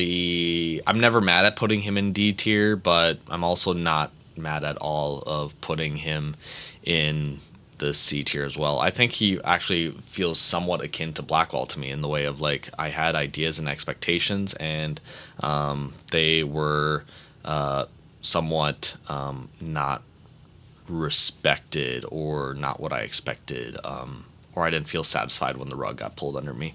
So that's where I would start with Lucanus, is around this region, and then we can kind of go from there. But what are your thoughts on Lucanus? Yeah, my thoughts on Lucanus don't really deviate too much from you. I think his storyline is the wrong focus. I like that you said that like that. I agree. Um, I would have rather them explore the demon of spite rather than um, the politics of the crows. And that's statement coming from someone that really likes politics, especially like when they're explored in Dragon Age. I think it's usually done really well. The family dynamics, politics of the crows were incredibly dull and boring. Um, and I just think in general the whole game disservice the crows as a organization and faction. Separated from that, I really like Lucanus. I think he is very fun to have in the party and at the party base. I think he has lots of really interesting dynamics with the other characters around the base, and I was always shocked um, when I would bring him on my companion on just like regular quests around, like walking wherever, just the relationship he had with all the other characters I thought was one of the strongest actually. Him and Balara had interesting conversations. Obviously, him and Nev do. Um, Him and Harding have interesting conversations. Him and Davrin have a very interesting relationship. Um, so I think as a companion, he's actually pretty good. And I had him in my party decently often, even though I was a rogue. Anytime I wanted extra roguiness, he was in my party. Um, but mostly he was in my party because I just genuinely liked how he interacted with all the other companions. Um, which is interesting just because I think his storyline is so bad overall. I got a little bit of extra stuff with Spite because he was not hardened for me, and that does increase my opinion of him as well. So I would also probably put him in C. I would probably put him still. I'd probably put him above Nathaniel Howe just because I had that extra stuff with him. But I don't know that I put him above Valara and Davrin necessarily because I just think that they're generally more interesting characters as far as like their connection to the story goes, and that alone would make me pick them over Lucanus, even though I think he's one of the more interesting companions from a group dynamic. Yeah, yeah. I'm content with putting him above Balara because I do think he's a character that I would rather have insights or conversations with than Balara. Mhm. And yeah, all other changes we can revisit later. But yeah, I agree. So let's have you carry on with discussions regarding Nev. Yeah, Nev is a very interesting character, and I Is think she? that, well, okay, she very interesting might be a stretch, but I think that she is interesting in the way of I felt more endeared to her because of the fact that she was hardened, and I wanted to like earn back her trust, and that felt rewarding for me in a way, even though I'm aware like it wasn't hard and I wish it was harder. But I appreciate that because the fact that she's hardened by your choices in the game, um, I do have to go through some dialogue from her for being like outwardly untrustful of me and like being like, I'm surprised you helped me. Um, that made me have a greater appreciation for her in my party. Um, I don't really. I like her. I like her. I think her relationship with Balara is really cute. Um, she's a character that I felt like when I think of all of these characters, actually, it almost feels like they shouldn't be the companions, but they should be like the point for their faction instead, because I think she would be a better character not in the party, but as a point character to talk to. Because then her detective stuff could feel more natural and useful, but because there's no mechanics in the game attached to being a detective, it feels very just like we're walking around and chatting. I don't really know how to explain it super well, but I didn't ever really feel like she was a detective, and I wish there would have been a way for that to be more conveyed. Um, I liked her and Lucanus's dynamic, so I liked having them around. But as a mage, I think that I would rather have Balara or Emmerich in my party. Um, and yeah, as I don't feel very strongly about her, is what I'll say. I think that I'm less offended by her character than I'm about Harding's character, which is why I'm like considering putting her at the bottom of C, but I could also see sticking her in D. Yeah, the range of the C tier. The range of the C tier. Um, Nev is interesting in the way of like her potential. And what I mean by that is she is our our guide, our Uber driver for all things and all everything related to Minrathous and to Vinter. Culturally speaking, politically speaking, and everything in between. And I think she served a special role, especially because she was or is a mage. So a Tevinter mage, where a lot of her combat, or not combat, but her identity is placed within Tevinter, we get a different change of pace as opposed to Dorian, who can only talk about Tevinter in a hearsay sort of manner. I think Nev had the opportunity of like going even deeper on some of the complicated ideas and themes of how Tevinter handles mages and Templars in Minrathous.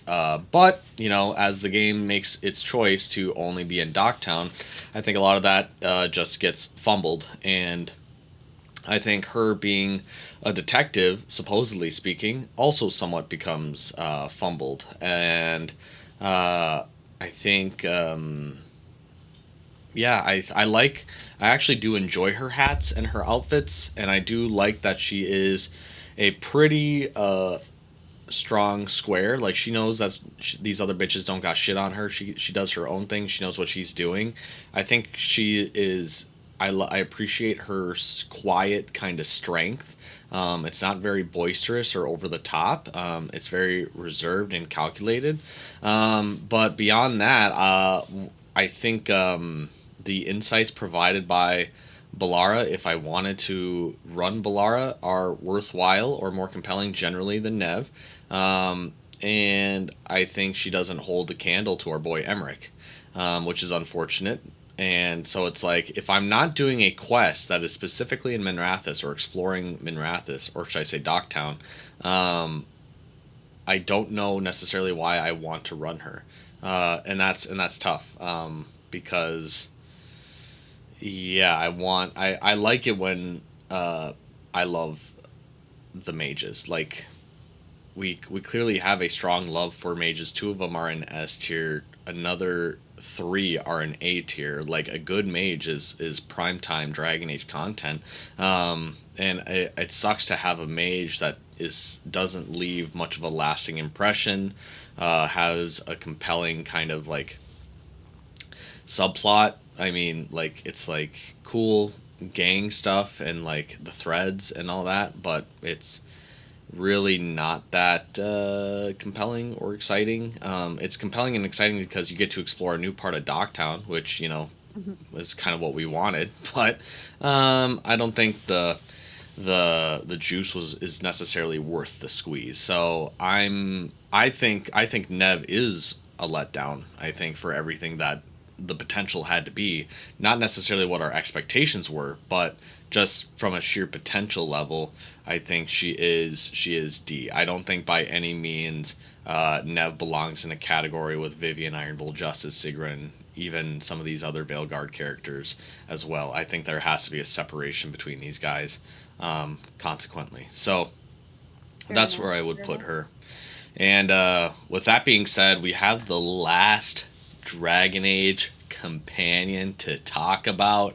And what the fuck? Look at these odds. Shout out ABC Order giving us a doozy of a companion to talk about for our last companion.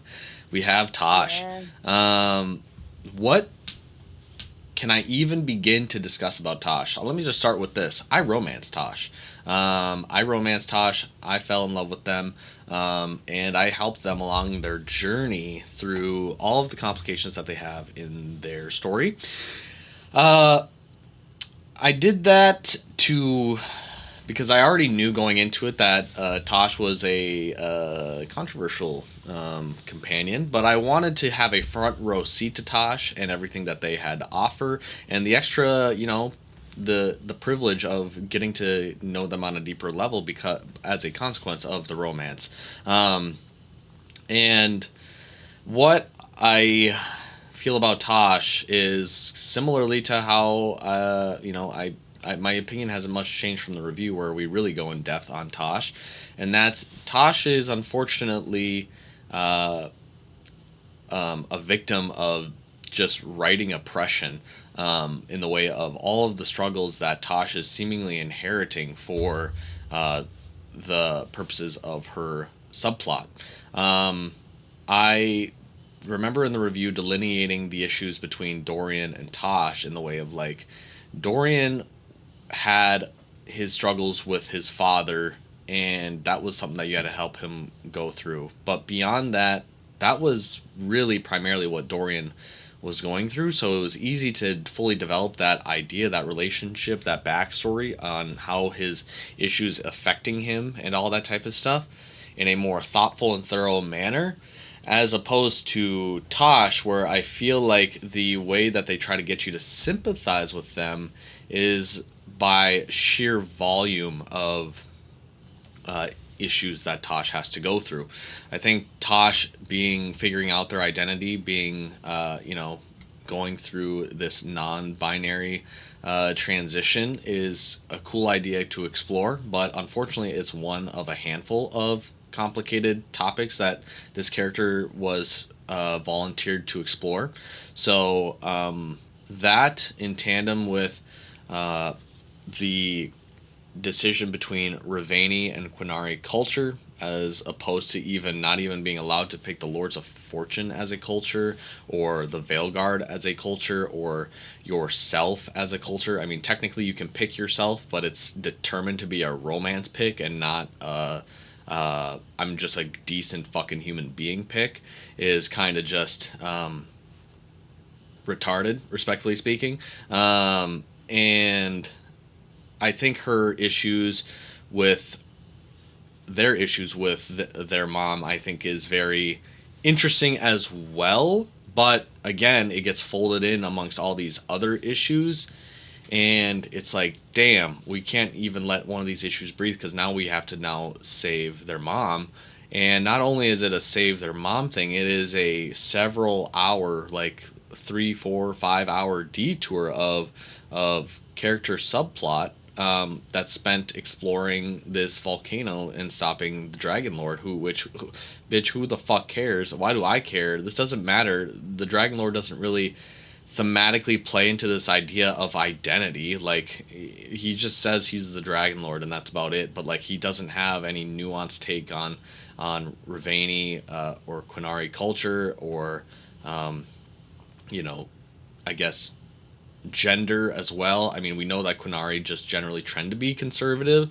So, but even then, the Dragon Lord doesn't offer any insightful perspective on that.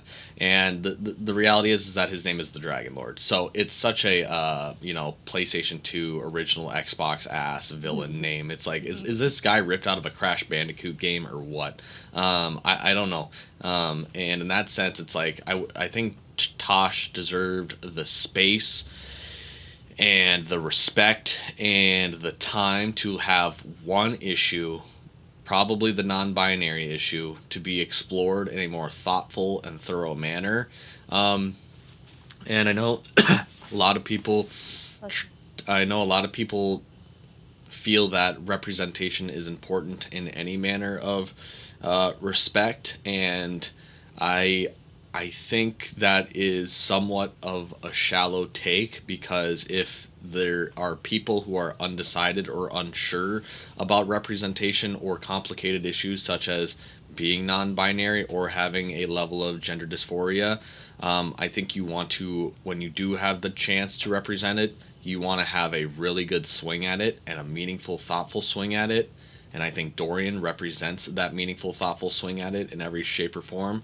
But I don't know if I look at Tosh and think, like, this is good for non-binary representation in any shape or form. And that's just because it's not only not explored well enough, but it's not even the focus for Tasha's character arc as the story unfolds. I think their mom's final speech is really thoughtful a little bit, but it's kind of just cut short, pun not intended. And I think the game at times doesn't even respect it. We've talked about the misgendering that Isabella does in the game and doesn't do the push-ups for as well. So like, I think Tosh is put through a lot, and everything that happens to them is, I think, somewhat not deserved.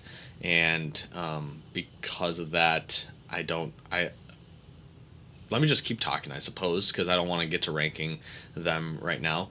As Tosh pertains to Davrin, I have my issues with Davrin, but like I said, I was romancing Tosh, so I was actually pretty okay with running Tosh for good chunks of the game. I thought that they were compelling, and I think they had really good insights on like dragons specifically, and certain, like maybe in Treviso it was interesting to run them because of the Antam being there occupying them. But beyond that, I thought Tosh dialogue wise was a little too curt for what this companion is. Like, I think this is a companion that you want to sympathize with and you want to be root for them or get on their good side. But I think they spend a lot of time really struggling to warm up with the group.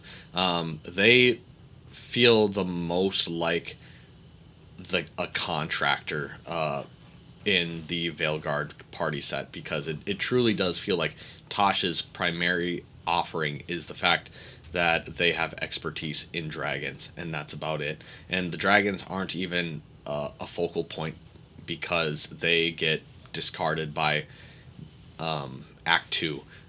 So it's like, okay, so we took care of the dragons, buddy. You can leave now. But no, for whatever reason, we keep Tosh with. And so I think they don't do a strong job of integrating Tosh even into the party in a way that makes you feel excited for keeping them after you kill the blighted dragon. So yeah, that is the all the struggles that I have with Tosh. Like, it's similar to Harding. I think Tosh has a lot to offer on paper, but I think they are the victims of the game serving them very underhandedly, as opposed to they themselves being just not good. So it's almost like they belong in a separate list of just like, you had potential, but the game fucked you over. But I guess that if we had that row, I feel like a lot of companions could potentially occupy that row. So in that sense, I think I would put Tosh also in D, maybe top of D, or again similarly in the bottom of C. And I'll have that be my wrap up point, and I'll have you comment on any additional thoughts that you may have for Tosh. Yeah, for Tosh, I went back and forth on my like opinion of Tosh as a companion.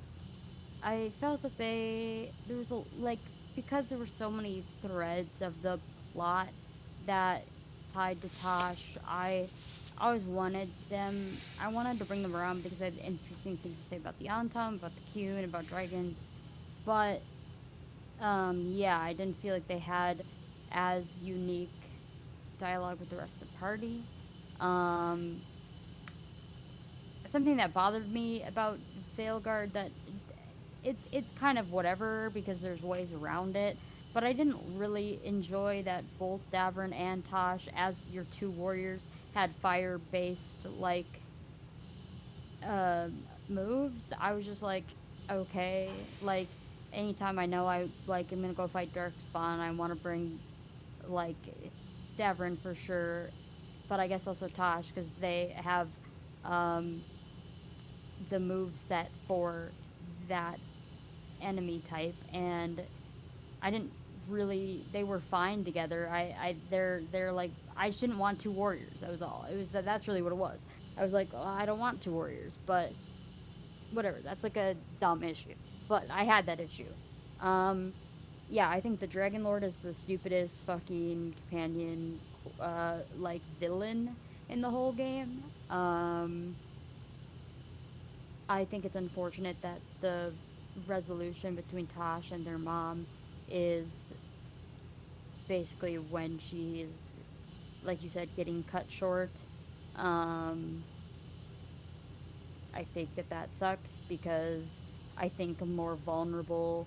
or more um, good writing for a non-binary character, like you're saying, like to give that representation would be actually struggling through the conversation with Tasha's mom and like finding a way to deal with that, even if it is like, you know, choosing not to talk to their mom anymore. Like, that's what happens with Dorian, and I feel like that's a very strong choice. And I think the fact that Dorian and his dad try and have that conversation is strong writing and way more interesting writing than their mom using the correct pronouns and then immediately never getting to finish the conversation.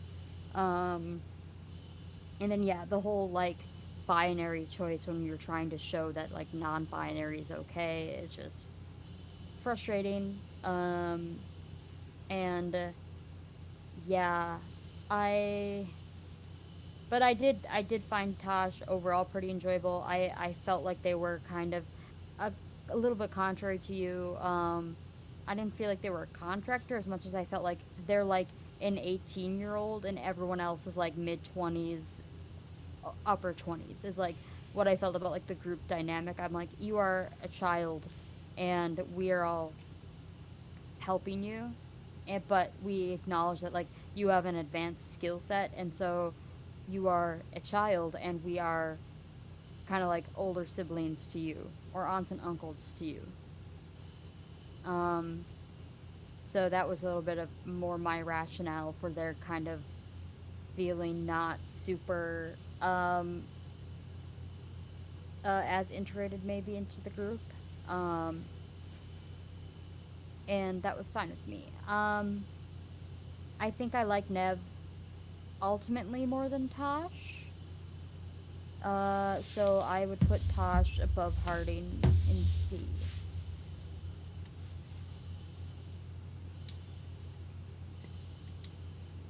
And yeah, wow, I guess that's the end. That's crazy. And with that, we have our Dragon Age Companion Tier List 1.0. Let's now revisit what revisions we'd like to make, um, and changes that we'd like to make. So let's maybe we can start from the bottom and work our way up and Yeah. see how we would change this list if at all. So let's start with F with Valana. I believe that's her name.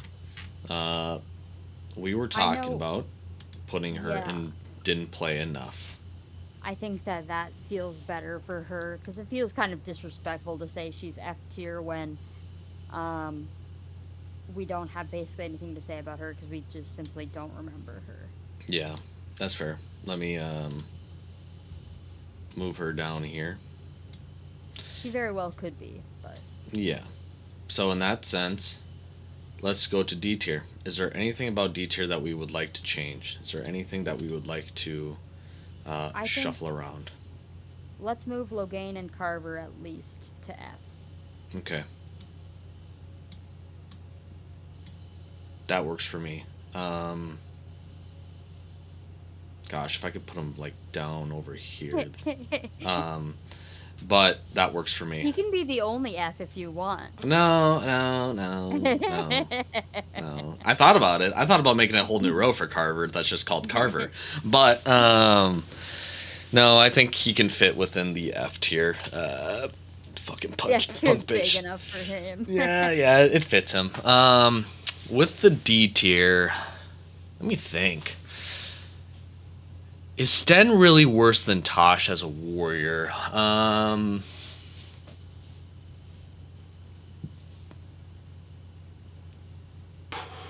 Probably. I'm trying to think, like, what if Sten was in Veilguard and you didn't have to, like, think about taking care of him or anything like that? You just run him and he's just fine and he just provides insight on Quinari, um, and has deep philosopher kind of takes.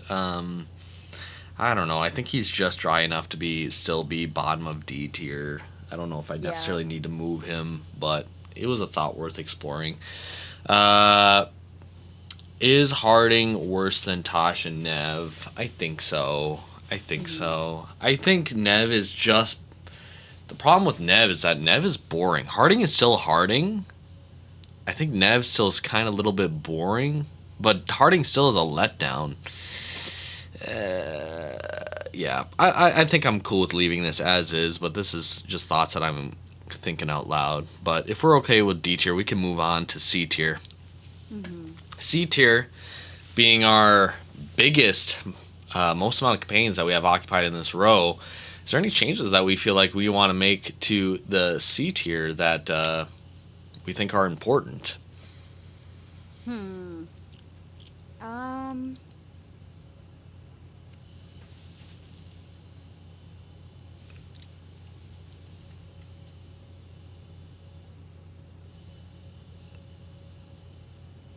I think I'm actually feeling relatively okay.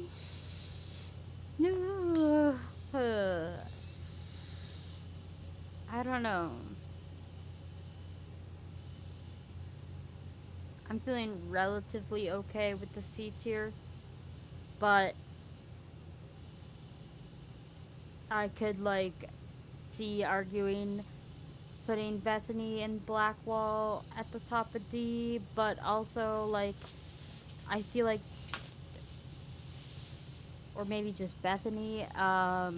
I feel like Blackwall is interesting enough of like a character story wise that it's I would feel bad putting him down there, but like as far as like if we're talking about like am I gonna use him in the game?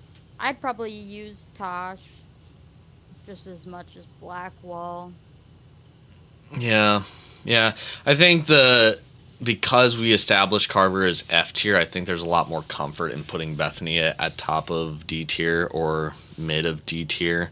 So I'm perfectly content with putting her at top of D tier. I think she's still more compelling than Nev. I appreciate her family dynamic that she offers to your Hawk, and still the insights as a front row seat to everything that happens in the Chantry. In Kirkwall. So I will put her above Nev, but I do think that she can go to D tier. Blackwall, I'm comfortable with being in C tier, bottom of C tier. I think the only thing that I really want to campaign for is I would probably rejoin Nathaniel and Sigrun as probably some of the better rogues in the Dragon Age series because I do think Nathaniel is stronger than Lucanus, but I also acknowledge that Lucanus edges out Balara. So I would probably just promote him within the C tier, but I don't know if I would change too much else. Um, the only reason I disagree is because he is the other awakening companion that I just didn't play as much, and so I'm having a hard time like really remembering as much about him as like an interesting character. But I'm willing to like um defer to you remembering his character more than I do in this case, and say if you think that he deserves to be next to Sigrun, I can deal with that. Yeah, maybe not necessarily next to Sigrun, but I don't think he deserves to be next to Blackwall. And that's where I land on Nathaniel because Nathaniel is actually a character. It's interesting how Nathaniel and Blackwall relate to each other because Blackwall assumes dishonor by inheriting an identity that's not his. And Nathaniel is naturally dishonored for the sake of his identity and not for anything that he did. And so I think they actually have a really striking relationship in that respect. But because of that, I like Nathaniel a lot more than. Can I raise you a different outcome, a different suggestion here? Wow, wow, what's that? What about Blackwall top of D?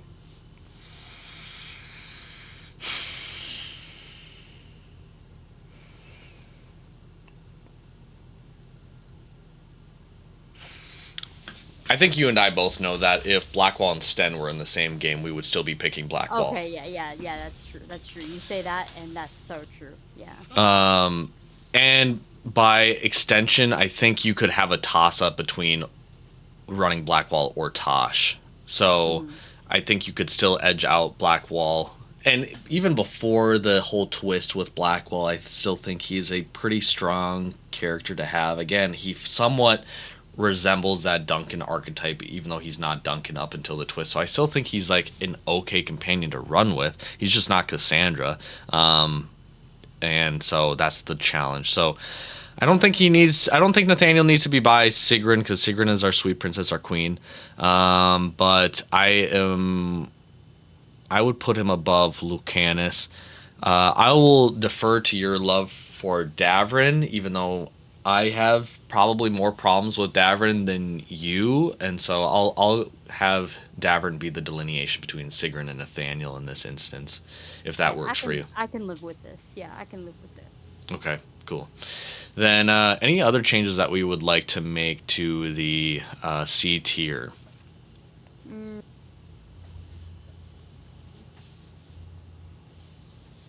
We can I feel like obviously demote characters to the C tier, but just within the C tier itself, is there any changes that we'd like to make? within that C tier itself, no, I don't. I don't think so for me. Okay, cool. Then moving on to the B tier: Cassandra, Aveline, Meryl, Good Boy, Win, Cole, and Varric. Okay, I do have a change off the rip. Off the rip, it's a change, Wow. and it's hurting me. It's hurting me inside. Careful. It's hurting me Careful. inside. But I think Vivian is better than Win. Um, Wow.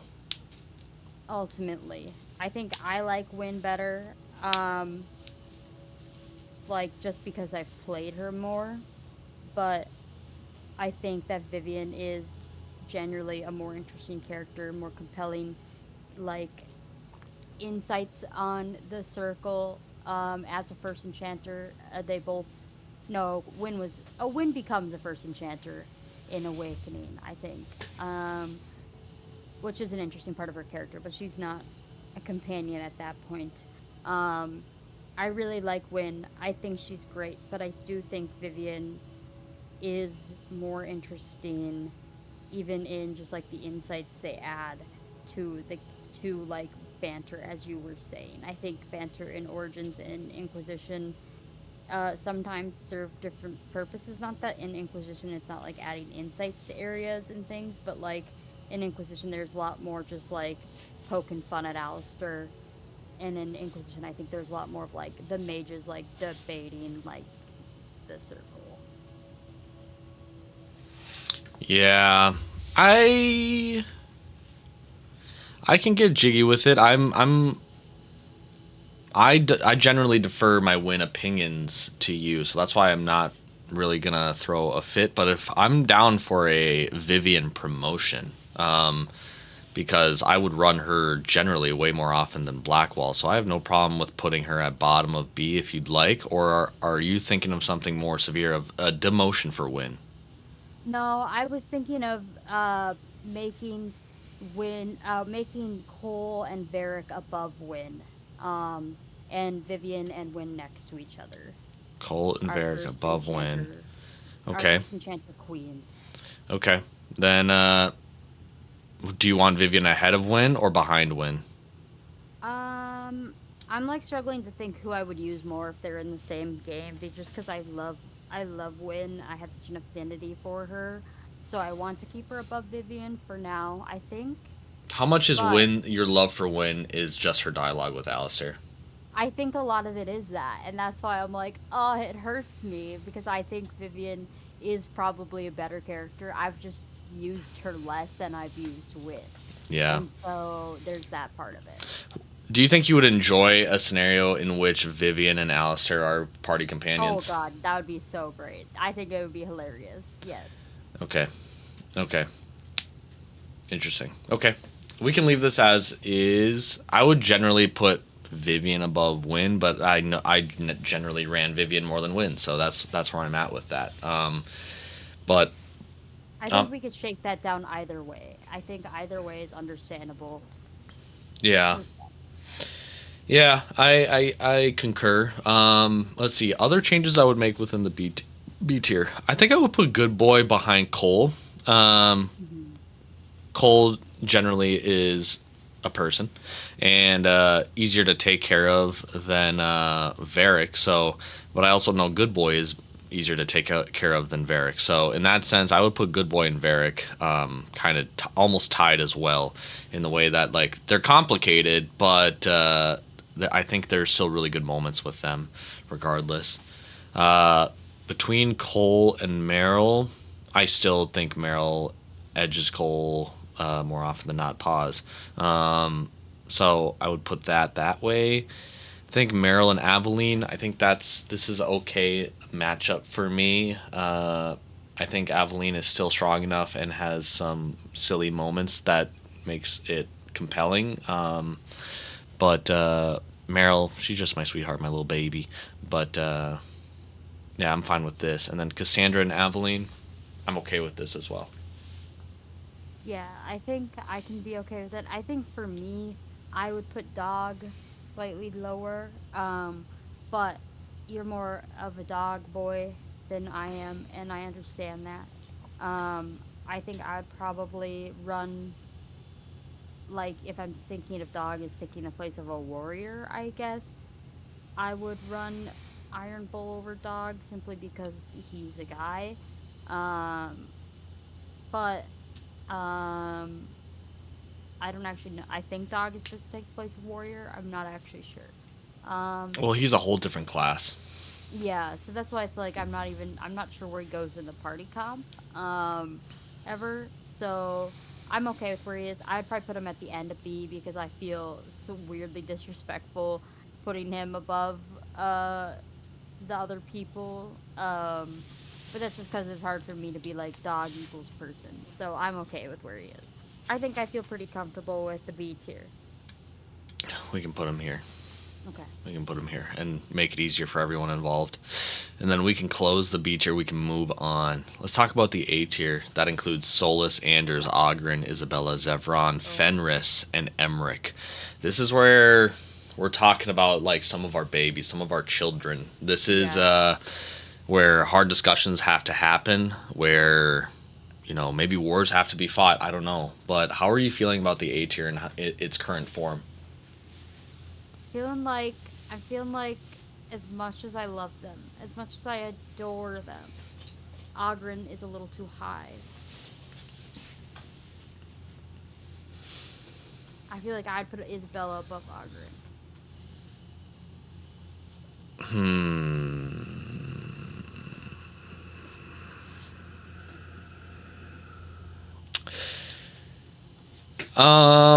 Let's see here.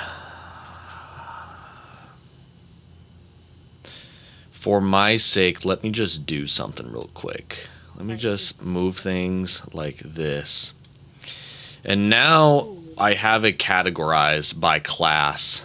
And so let's talk Oh. about if this was a Dragon Age game, Dragon Age 5. And these are the 7 companions that we have. We have our 3 mages, our 2 rogues, and our 2 warriors. That's brutal. How would you run your party comp? That's brutal. What is my class? Well, we can go by each class. We can do a warrior, rogue, and stuff like that. We can promote accordingly. Let's start with uh, a melee class because we're gonna have to sort out these mages. Okay. All right. All right. This is brutal. This is actually diabolical, and I hate you for it. Yep, yep, This is gonna make this take another hour. yep. Um. Oh God. Uh. Well. Okay. See, here's the problem: is that it also depends on what's the content of the game. Oh, Um. here we go. That's what I'm saying because I'm like, okay, next game. Let's say it's next game, right? Um, the blight has changed, right? We're talking about changed blight, and we're looking at that, and maybe the connection to the fade is less prominent or something. I don't know. Um, in which case, I think in the next Dragon Age game, what faction am I most interested in seeing like have have more content like out of everything we saw in Veilguard like like going on the next like assumed plot line I would be very interested in seeing Emmerich come back in some regard but I don't feel like as a companion wouldn't make any sense to me. I feel like maybe as an advisor Yeah. or another like cameo, but like I feel like I want to see the Morn Watch be explored more is what I'm saying. Like I'm very interested in learning more about that faction. And so my gut reaction was Solus, and my gut reaction is that Solus would be gone in the next game. Also, is that there's just simply no way that he's there. Um, but again, would be an interesting character to discuss with. But that Anders would have the most like practical like application in the next game. But I also feel like at this point he's succumbed to the calling. Like I feel like there's also no way that he's there. Um, um, but I would be most interested in Anders in the scenario where we are looking at a new blight. Like, how does that change things? And also, how does, like, whatever Solus does to the Fade affect vengeance slash justice inside him? And then also, how does being a lich, how does being a lich, if Emmerich is indeed a lich in that scenario, or what is like his relationship with Manfred? How does that look in a world where the Fade is being tended to by Solus? Uh, yeah, I can't decide. Basically, I can't decide. Why would you do this? Let me hop in the driver's seat. Yes, please Um, hop in. so I think with potential of what can be mined left from the character, I think Anders is the best mage here in terms of we still have the spirit here unresolved. We still have character arc to develop and resolution and atonement to occur. I think Anders is a prime candidate for you. We need some shit to work through.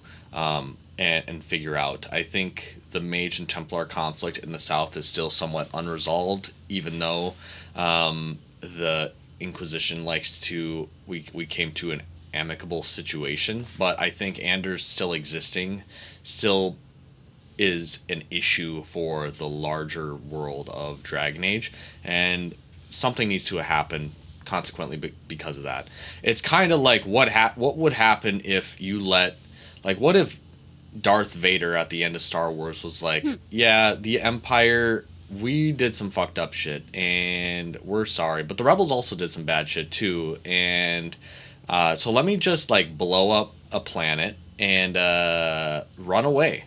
And it's like, okay, well you're letting the rest of the galaxy pick up the pieces, and you need to figure out what you need to work out your involvement in this and atone for that. So I think Anders has the most content to be mined. Solus is obviously not going to be in the next Dragon Age game in the same way. If he is, it's by reference or by Easter egg or whatever the case may be. But so because I can't defer to that, I can't really rate him on that type of metric. And subsequently, Emmerich as well, if he is a lich in the next game, hypothetically speaking, or if he has Manfred in the next game, hypothetically speaking, I still don't think he would be a companion per se. So in that sense, I'm not really sure how those two characters would work out. So I only have current information to really sort out how I would think about them. And the reality is that I think Solus and Emmerich have both interesting insights to provide with regards to their respective expertises.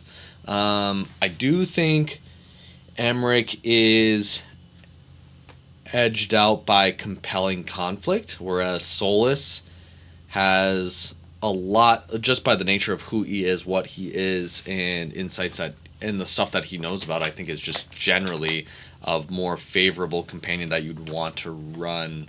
But Emmerich still has that old man charm that always works. But I think I would have Anders at 1, Solus and Emmerich tied for 2, depending on what you want to get out of a given mission, what you want out of a certain type of banter, and all that type of stuff. Yeah, I can chill with that. I can chill with that. Okay. Then in that case, let's move on to our rogues. If we had Isabella and Zevron in the same game, Oh, first of all, first of all, they're they're fucking, both in my party the whole time. They're yeah, both they in my party the whole time. yeah, and they have way too many children together. They're Yes, at fucking like least seven. jackrabbits. Yeah. Yeah, yeah. Um, and they're pirate crows, and they start their own organization, and they might be anarchists or they might be nymphomaniacs. I don't know, but they They can are be both. They can be both. they both challenge each other so much because they both have infinite wells of charm and sexuality that is intimidating and terrifying, and I think they would honestly be a liability to run in a party together because I don't think you'd get the mission done. um, Yeah, you would so be engaging in whatever they're engaging in. yeah, That's so in that respect, give me some thoughts with how you would shake up if you were a mage or a warrior, how you would pick your rogue. Well, I think that they both, in my mind, they're both dagger rogues.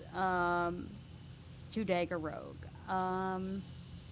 So that makes it even harder because they are, running the same wheelhouse. Um, I think I am slightly more compelled by Isabella as a character simply because of how she interacts with the rest of the party members. I think Zevron is very funny and I love his jokes and he's silly, he's goofy, he pokes at everybody, he prods at everybody, but I didn't feel like he had as a deep of a relationship with any of the other companions.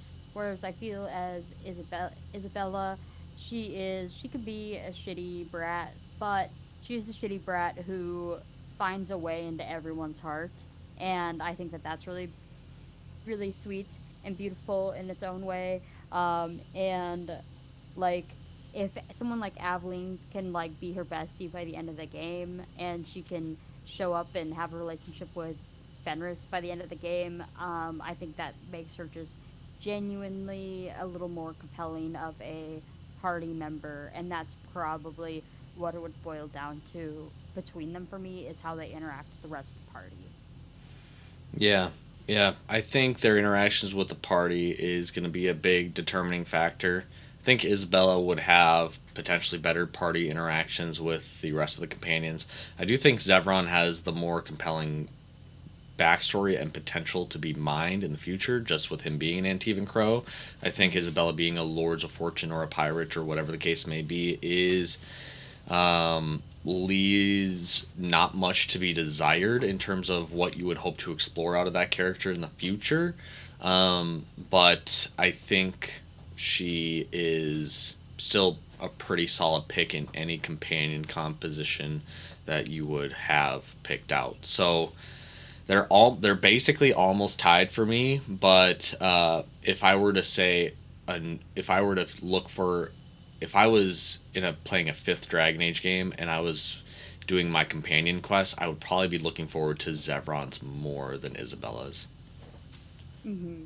I think that's the case for me as well, but I still think that um historically speaking, I would choose Isabella over Zevron. So I think either way we can shake it down either way.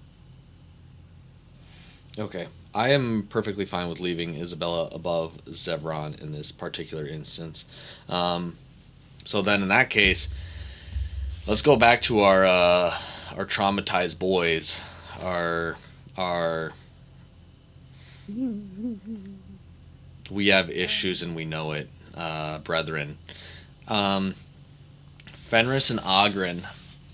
Um, I think. Don't make me pick. Don't make me pick. I'm gonna let you You want speak me to go first. first? You can go Okay. first. I it's so I feel like oh I feel like I'll say one thing is that Ogren has definitely experienced the calling by now. There's no way. There's no way he hasn't. But let's say he hasn't for the sake of saying it. He's out there. He's kicking. I feel like there's so much potential. What can be done with an older Ogren? Like he's already old. He's already burpy, but he can be even more old and burpy than he already is, and that's beautiful. Yeah. I think Fenris, especially if the game is in Tevinter still, or Northern Faithus anywhere really, like there's still so much potential for his character as well. He reached like the end of his arc, let's say, like with his previous Magister, but I feel like he hasn't like I feel like Dragon Age 2 didn't give him the time to like, you know, uh self actualize after that, and that there's still a lot of potential for that, and there's potential for him to maybe become someone who frees slaves or advocates for them in a different way and all the good stuff. So I feel like there's still so much his character could do, both of them. Ultimately, who am I going to have in my party is what it comes down to. And they're both two-handed warriors. I generally run shield warriors more, but they're very interesting characters. I think I'd probably more likely have Ogren in my party just because I think he's so funny. However, if I was playing probably not a mage, or even if I was playing a mage, really fun, I think there's a higher chance of me having Zevran in my party. Not Zevran, sorry. Oh my gosh, Fenris. Um, Out of the option of romancing him. Because I think he's just a really cool character, and I've wanted to have that possibility, but I haven't because it's harder when you're usually siding with the mages, and as a mage hawk, it's pretty hard to achieve that outcome. Um, but I think that those are the two things that would delineate like who I'd probably rather have in my party, unless I feel like I think in southern I think in any case if we're like solving the remnants of the Mage Templar conflict, Fenris as a party member is really interesting. I think if we're doing more with Darkspawn, we're getting to do more with Titans, probably have Ogren involved. Um, and so that also comes down to what is the game about as well. Yeah. Yeah, I think when I look at Ogren, I don't think he is a man necessarily devoted to the culture or his people. He's a lover boy, and I think that's beautiful for him. But I think Ogren will always be Ogren. So in a future game, Ogren will be Ogren, Hmm. largely for the most part. I think Fenris, I think at this point, and we didn't get to see it in Veilguard, but what I would like to think is that Fenris is basically on his fucking Batman arc, where he is just a lyrium riddled super soldier that is just fucking up mages in all of Tevinter and being like, fuck you, and freeing slaves in Tevinter. So I think there's far more potential for Fenris for me than Ogren. And I know we keep talking about the Calling and the Darkspawn, but as I interpret the ending of the Veilguard, that shit's done. I mean, it's done. There's no more blights, and maybe there is Darkspawn, but with no more archdemons, they can't really rally in a more meaningful or competent way. So maybe Ogren does have the Calling, and maybe he is already dead. But even if he is alive, I don't think he is going to be I don't think there is really a posed threat of what future Darkspawn could really meaningfully do. Uh, so that's how I interpret the ending of the Veilguard. I could be wrong, but in that respect, I think if you're picking up Ogren, you're picking up Ogren to pick up Ogren. Whereas Fenris, I think there's still so much more sociopolitical conflicts that have yet to be explored further.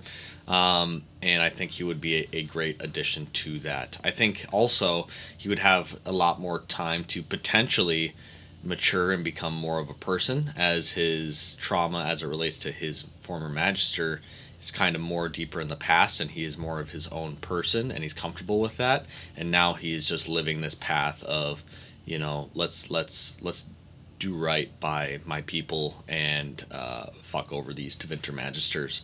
So I think I'm generally going to lean towards Fenris being better than Ogren, even if I will probably enjoy Ogren content or banter a bit more.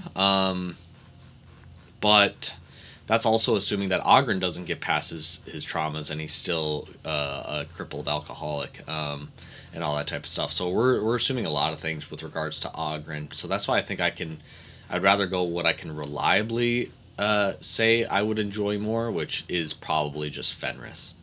Hmm. So I would put him above Ogren. And I'm okay with that. Okay. So if we have this ranking within the classes, such as this, let's shake shit up. Let's just shake shit up. Are you more inclined to run Isabella over a Solus or an Emmerich? Mm. Mm.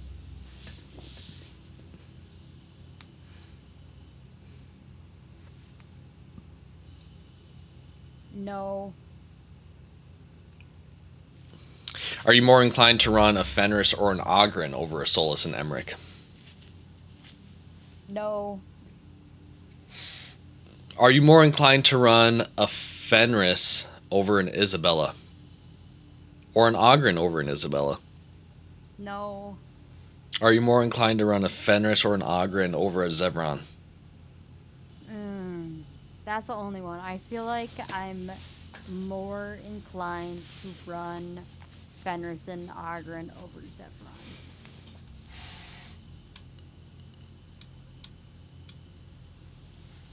Is there anything you would like to change about the A tier list before we close it? Oh, this is so this is so hard. I feel like I have to put Emmerich down below.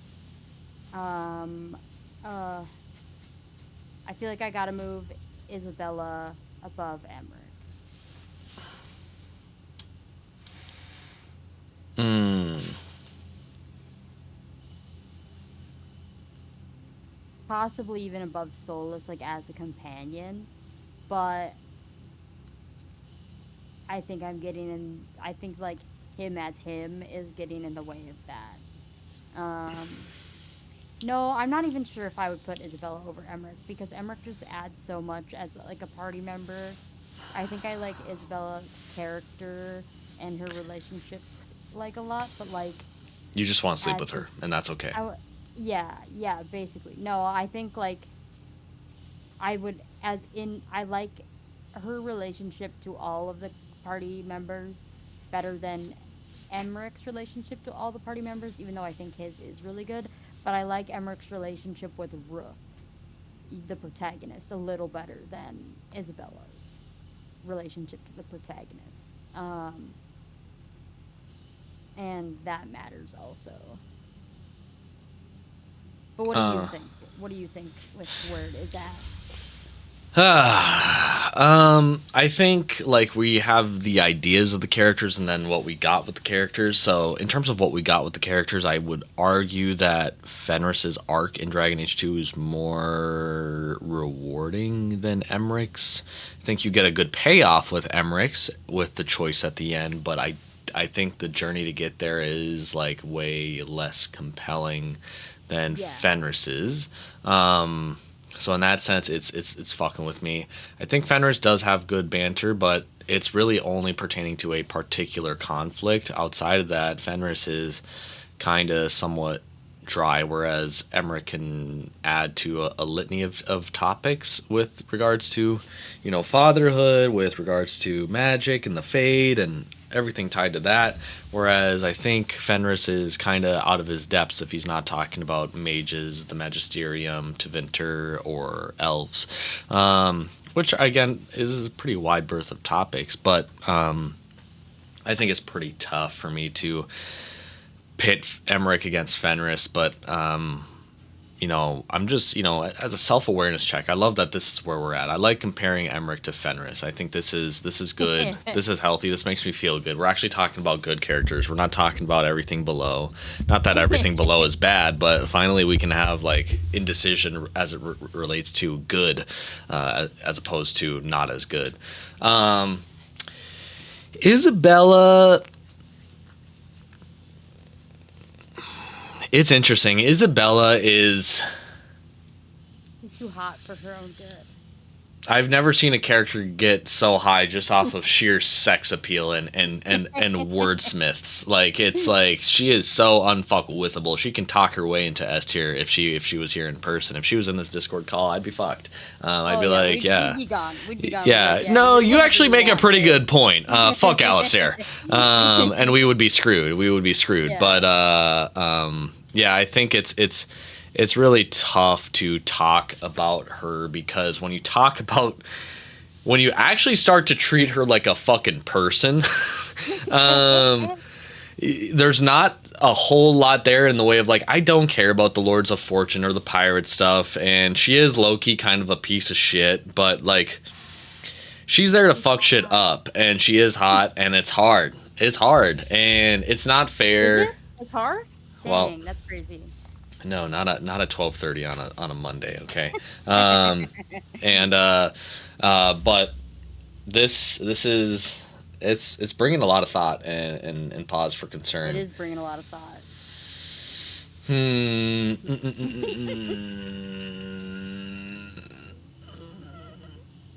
Is Emmerich better though? I don't know. I don't know. That's why I'm like, who would I rather have in my party? And that's what's killing me because I think more often than not, I think the dark thoughts are gonna win and Isabella's gonna be in my party. Um, and that's okay, you know? Yeah. And that's okay.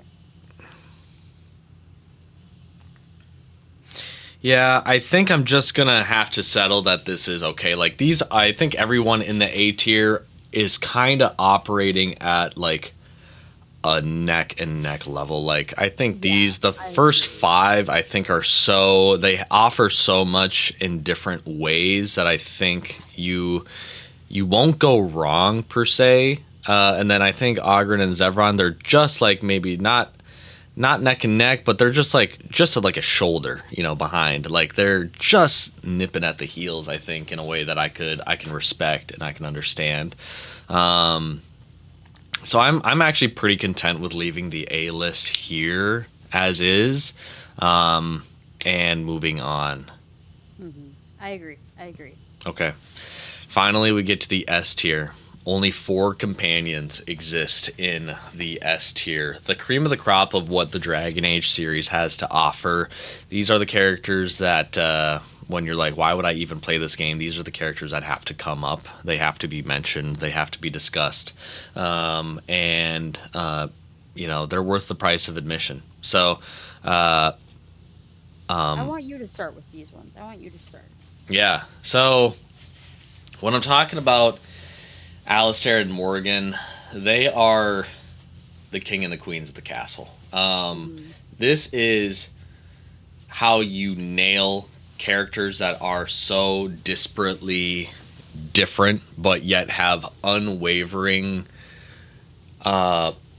such natural chemistry that it's almost terrifying in the way that they hate each other so much that I think they want to fuck each other. And they might, depending on your game. they might, depending on your game. And they are so good that when they're so good, they impacted the rest of the tier list when it comes to Dragon Age Origins. Because why do I give a shit about Sten if I can pick an Alistair? Why would I pick a Win if I have a Morrigan? Why would I pick a whatever you want to say?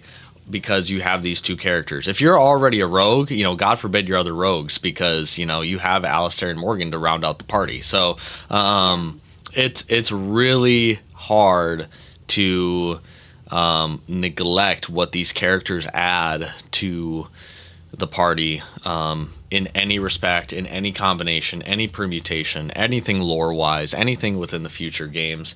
I think this is the bread and butter of I think Alistair and Morgan belong in the conversation of like the Garruses and the Tallies of the world, with regards to what BioWare can potentially offer and what they bring to the table in terms of great character writing. I don't think they can be moved from S, and I don't think they can be lowered down in within S for the purposes of promoting any other sort of character. And with that, I move on to Liliana, who I think is a good third, and a strong third. And what she means to the Dragon Age series is a lot. In terms of like character importance list, I think she absolutely belongs in that S tier conversation. In terms of companions that we want to run, I think it's interesting to have that conversation because it's like, what does it look like if Liliana and Isabella are in the same game? You know, what rogue are you more likely inclined to run? And I guess, you know, going back to ideas that we brought up earlier, it depends on the game that you're playing and what subject matter it's dealing with and what positions these characters are in as well. So in that respect, I think there is a case to be made to potentially demote Liliana to A. I don't think I necessarily would want to promote Isabella to S, because I think she, even though she's present in every game, I don't think the impact is the same as a Morgan or an Alistair. Like, when I talk about Morgan and Alistair, that's the moment, you know, they are the moment. And Isabella has a lot of moments, and she is great in any dynamic that you put her in. But I think if she had a backstory and an arc to match the banter that she provides, I could easily convince myself that she could belong into S. But again, we're talking about a character that made it to A off of sheer charisma and sex appeal and all that type of stuff. She has plenty of other qualifications, and I can think of 2 of them. You can't say boobs and ass. Actually, it's both of her daggers, you whore. Oh, all right. Yeah, well, I still stand on my point. I still stand on my point. You can't change me on this. But and rogue combat is so good in Dragon Age 2. It's that's also why you run Isabel as well. It's really fun in that game. But so I can make a case for Liliana to be demoted. I think Dorian is quintessential enough for what Dragon Age Inquisition is, and I think his story's done so well that I'm okay with him being in S tier, definitely bottom of S tier. I could also make a case for him being top of the A tier. I have no problem having him be neck and neck with Anders and them being on par. I think in a world where Anders either has a better ending or conclusion to his character, he could have been in S, or if if Dorian had a more meaningful involvement in Veilguard, or was just a little bit stronger in terms of certain banter. And I think it goes into the types of games, because Origins is different than Inquisition. I think Inquisition's size really detracts from the banter because it has to be distributed across a bigger game. So Dorian being compared to a Morgan is a lot harder because Morgan's quips have to come faster because it's a smaller game. And that's the same thing with, Anders as well. So I think Dorian makes it high, but I could also potentially, I could also comfortably move him to A as well. But I have no problem with him being bottom of S. So I think the 2 members on the shakiest ground is Liliana and Dorian, with regards to I could easily convince myself that they belong in A, and that's a great selection of people. They would not be low in A. They would be on the higher end of the A tier, because I do kind of see Alistair and Morgan as the king and queen, but that's not my way of saying I'm unhappy with them being in S. I'm not like this is bad or this is wrong. I'm gonna promote a crazy idea. Oh my gosh, Carver's going to S tier. Wow, Carver S tier. Wow. You hate him so much he did something right. Yeah, wow. Wow. That's nuts. I mean, that's something to think about. What would Dragon Age be without Carver? Have we ever thought about that? Fucking put it back. Okay. All right. Saying that's too much. Okay, my bad. my crazy take, my crazy take is that Oh, you're gonna be homophobic. Watch this. no, my crazy take is that Dorian above Liliana, um, but Dorian and Liliana top of A. Wow, homophobic, Yeah, and I you know. hate women. I hate women and I'm homophobic. I especially hate queer women. Um, I mean, amen. Uh, let me see. How does this sit with me? Oh my gosh, oh my gosh, my Adderall's ready for pickup. God bless, Godspeed. Um, It's been so many days. that's beautiful. That's beautiful. Let's see. Am I comfortable with this? Let's just see what it looks like when I put it on the Yeah, paper. yeah. Let's Put it just in see there, what it see how you looks like. feel. See how you feel. If there's such a glut of A now, it looks like the Yeah, distribution yeah. curve kind of fucks with me a little bit. Put Um, Dorian back in S, see how it looks. all right, let's just see what this looks like. Um, hmm. I don't think I have a problem with Dorian third wheeling the king and queen. He can be the jester. And you know what? I think they would love for him to third wheel. I I think they would have a yeah. great time. Yep. Yep. I think they would. What if Dorian's really the hero of Ferelden? Did you ever think about that? Wow. What if he was the warden and we just never knew? And we never knew. We kept complaining, why isn't our warden in future games? And they're like, well, he's Dorian. But he is. Yep. Yeah. Yeah. He just has amnesia and Exactly. he thinks he's Tevinter now. And he's gay for whatever reason. Even if you played a straight warden, he just had amnesia and woke up gay. Uh, Hasn't that ever happened to you before? I mean, depends. Is it New Year's? Oh. Anyways, yeah, I think I like this. I'm interested in this distribution curve.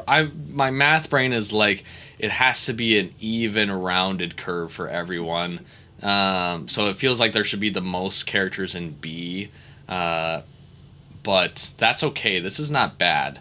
So let's see. Do we think Liliana's top A? Where does she land with? Would you rather run Anders or Liliana in your party? I think in my party, I'd rather run Liliana. I think if we're going off of the merit of does she have anything interesting going on in another game, I'm not as sure because she could very well be the divine. And in that case, is she running in the party? Probably not. Yeah, Probably not. yeah, fair enough. Um, but maybe she is. I don't know. She could be. Probably not, but she could be. Um, Yeah. yeah, I don't know. I could run with her below Anders. I could. Oh, I meant to fix this. I'm having her being an A. If she was an S tier, she deserves to be top A. Yeah, We yeah. never That's what I considered think too. Anders for S tier. Well, maybe Yeah. you did. I never considered him for S tier. And so I think it would be disrespectful to Liliana, who did nothing wrong, whereas Anders did everything wrong. I think I like this list. So, in summation, in our F tier, we have Logain Mac tier, who is a war criminal, piece of shit, shitty father, manipulator, and antagonist to Dragon Age Origins. And then you have a sibling character who's just a bitch in the F tier, and I think that's right.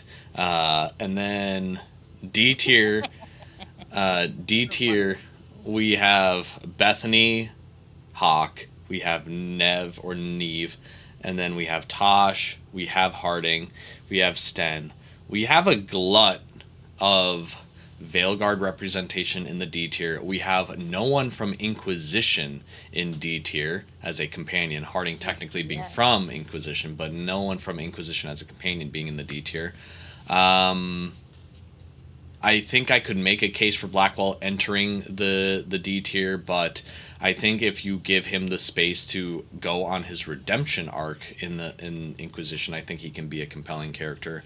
I also think, like mechanically speaking, he's a character that you just want to run because he's a sword and shield, and he's good in that respect. But moving on to the C tier, we have our Ben Hasrath, our Quinari representation, our uh, mercenary, Iron Bull. We have the Spirit of Justice in the body of a Grey Warden. We have our Legion of the Dead Queen, not Queen, Princess Sigrun, who we love her bangs, we love her energy, we love her vibes. Such a shitty situation, but such a beautiful spirit. No one can take that away from her.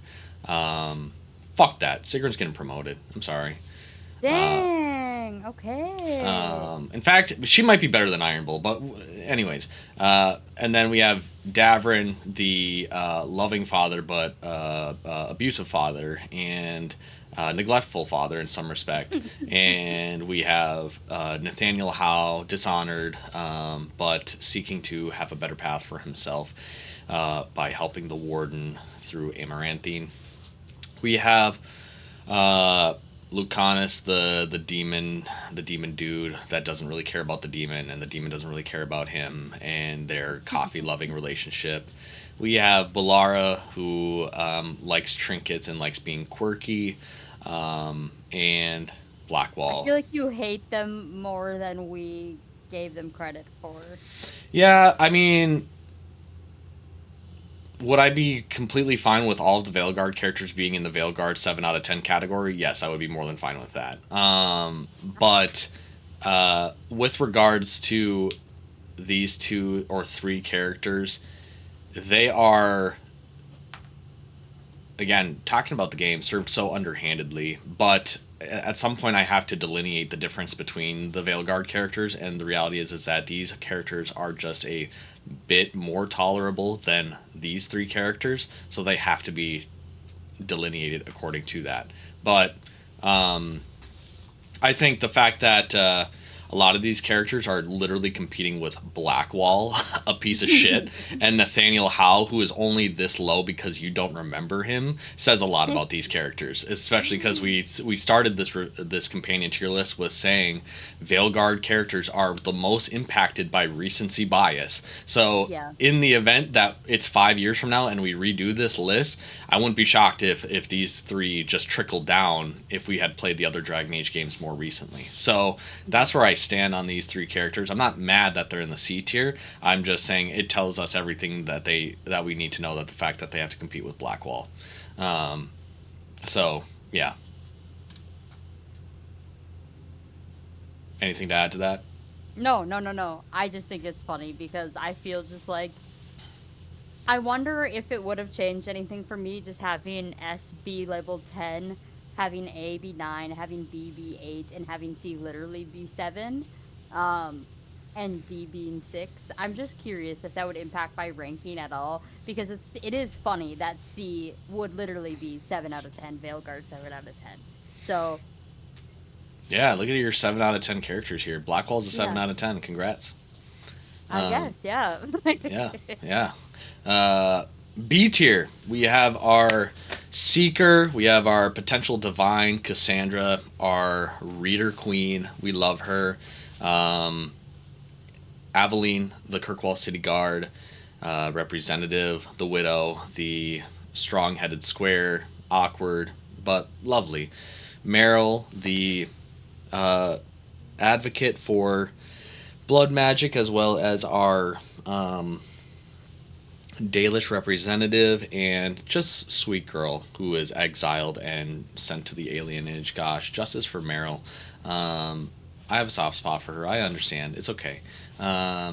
Cole, our spirit awkward e-boy stalker. And we have Varric, the voice of Dragon Age. Wynn, our first enchanter. Yeah, is she first enchanter? In Awakening, she becomes first enchanter. Yeah, first enchanter, tied with the other first enchanter, Vivian from Orlais. And then we have our good boy. Our good boy. Is our good boy too high? Maybe. But he is a good boy, and I would never disrespect a good boy. Good boy doesn't belong in the same tier as I don't think any of these characters. He doesn't deserve to be with Blackwall. He did nothing wrong. He just likes his chew toys and hanging out with Alistair. Anyways, then we come to our A tier, our most stressful tier to sort out, but we settled on Liliana, our sweet bard queen, our keeper of secrets, and our potential divine option. And we have Anders, the man that we love to hate and hate to love. We have Solus, another man that we love to hate and hate to love. We have Isabella, I think another woman that we'd love to hate and hate to love. Amen. What a three pack right there. We have Emmerich, father, necromancer, potential lich, and just good man, good teacher. What more can I say about him? We have Fenris, our e-boy, our traumatized elven baddie, and wherever he is, I hope he's happy. And Ogren, same thing. Wherever he is, I hope he's happy. I hope he still has braids in his beard, and I hope that he still has his spiky hair, and I hope that he has a little bit more control over his drinking and problems. And rounding out the A tier, we have Zevron, our other sexy rogue that doesn't know when to say stop, doesn't know when to stop, and does he know what the word no means? We don't know, but We're not quite sure. yeah, but Come he's back on there. that one. Yeah. And then S tier, the companions above all, kiss the ring when they walk into the room, put respect on their name, check yourself before you wreck yourself. We have the potential, but more than likely, if you have some like a modicum of common sense, you have King Alistair, you have the Witch of the Wilds, Morgan, and you have Gay Man Dorian. No, no, he becomes an Archmage. What's the title for becoming Archon? Archon? Yeah, Archon Dorian. He's way more than Gay Man. Gay Man but Dorian. Gay Man was just funny to say. So, but yeah, Archon Dorian.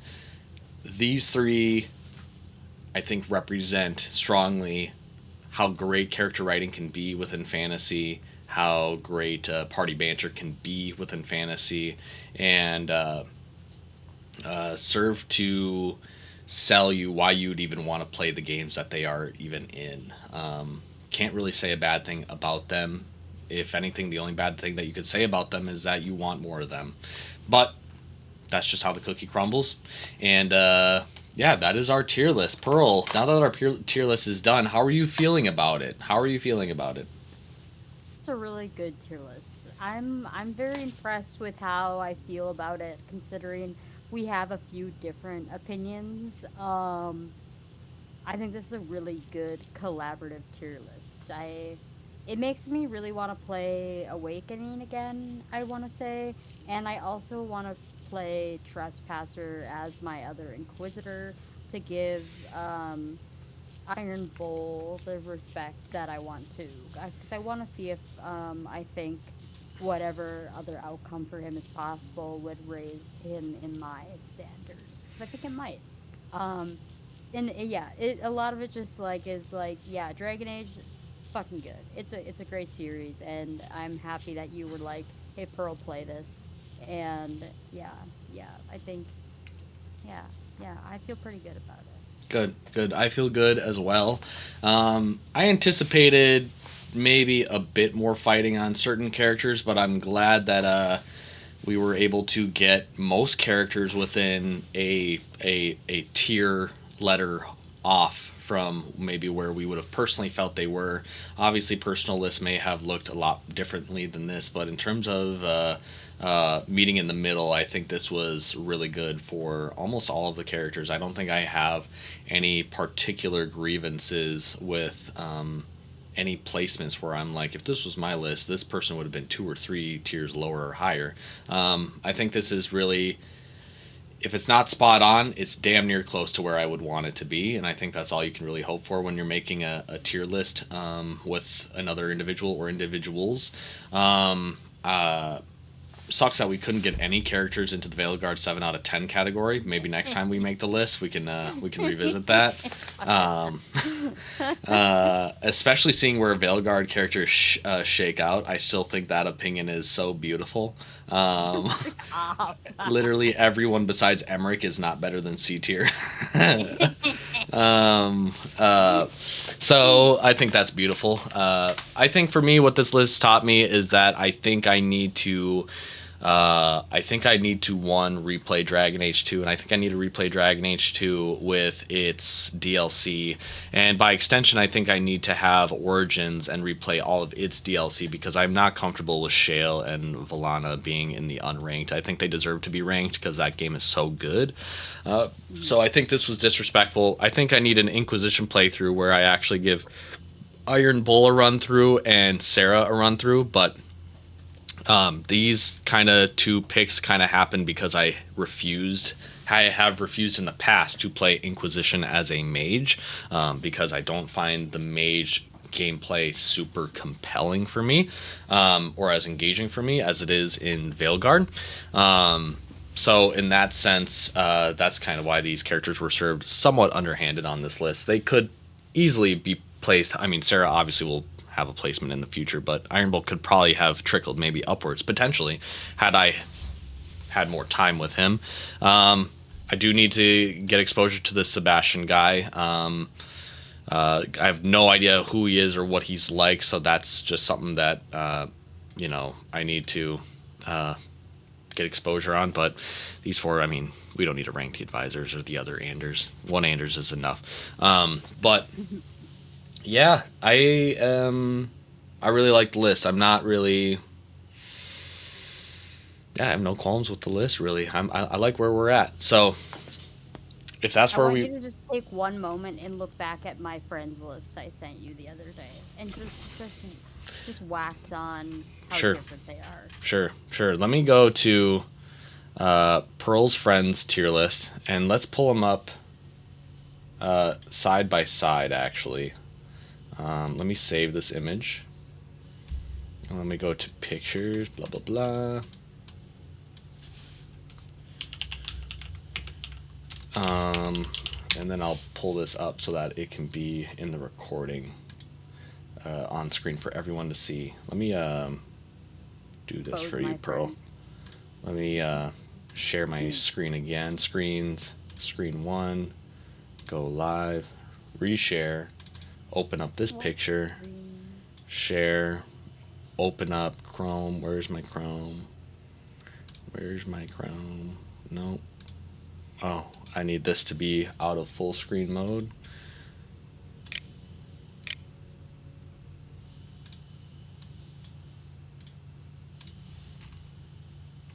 So I just want you to have that moment. Yeah. That visual. Let me ignore this ad served by Google. But let's see here. S tier. Solas. Okay, I can make an argument for Solas, but to be fair, he was thinking of it more like the character as a whole rather than just companion. So that part was a little off.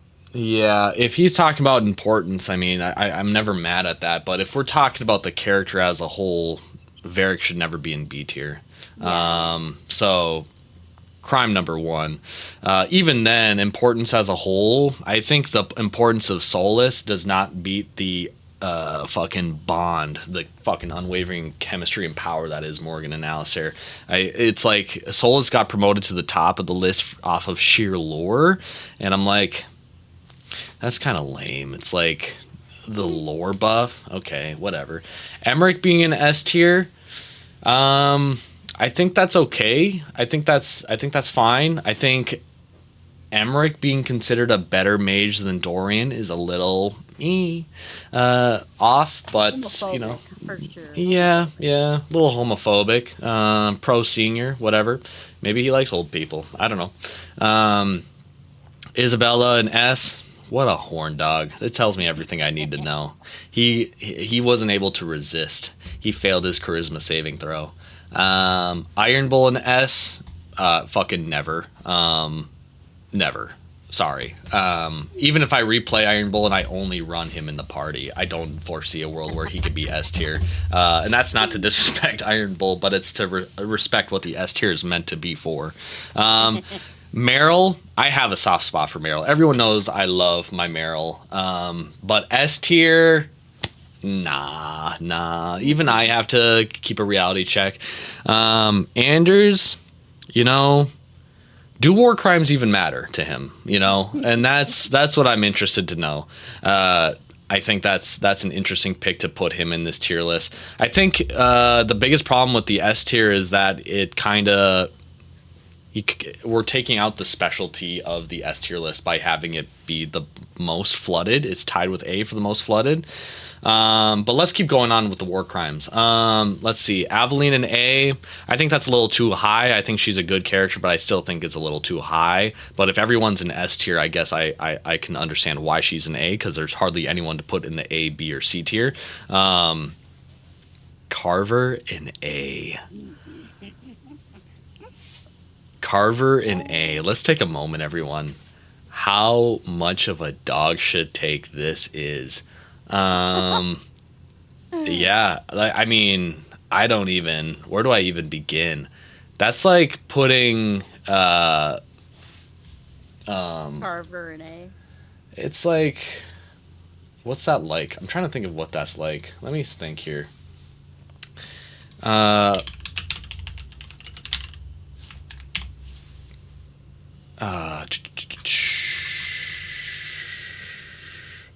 Let me go into trying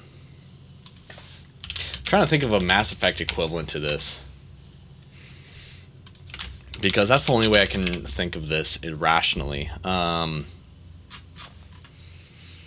think this is the equivalent of putting Zaid in fucking A or S tier, or Kasumi in A or S tier. Like, it's like, why would you? It doesn't make sense. It's not rational. It's not healthy.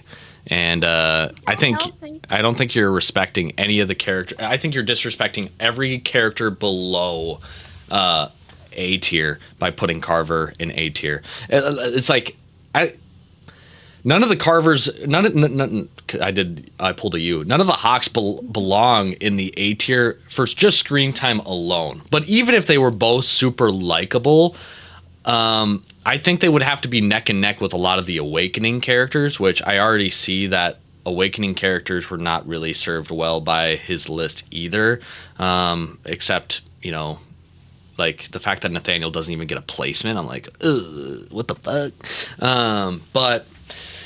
Yeah, that's just bad. It's just really not good. And from there, I think the rest of the list is null and void, but I'll keep going just for the sake of the memes.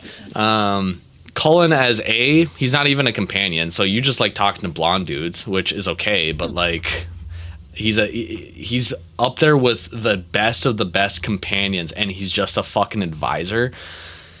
Whatever, bro. Sarah, I can't shit on Sarah because I didn't play with Sarah enough. So she very well might have the merits to warrant being an A tier, but because of how I played Inquisition, I can't really say yay or nay to this. Dorian, I'm so sorry you're in the same tier as a Carver, man. I'm so sorry, man. I'm also so sorry that you're in the same tier as Nev Gallus. Like, what the fuck? Yeah, I don't know. Nev Gallus the same as Dorian for what? Liliana in A, not mad at that.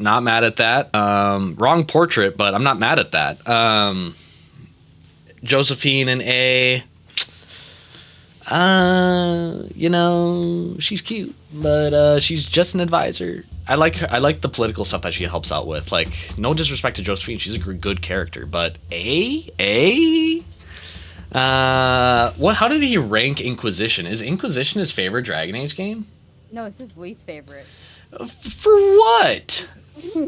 He just hates the gameplay so much. He's like, it's unplayable.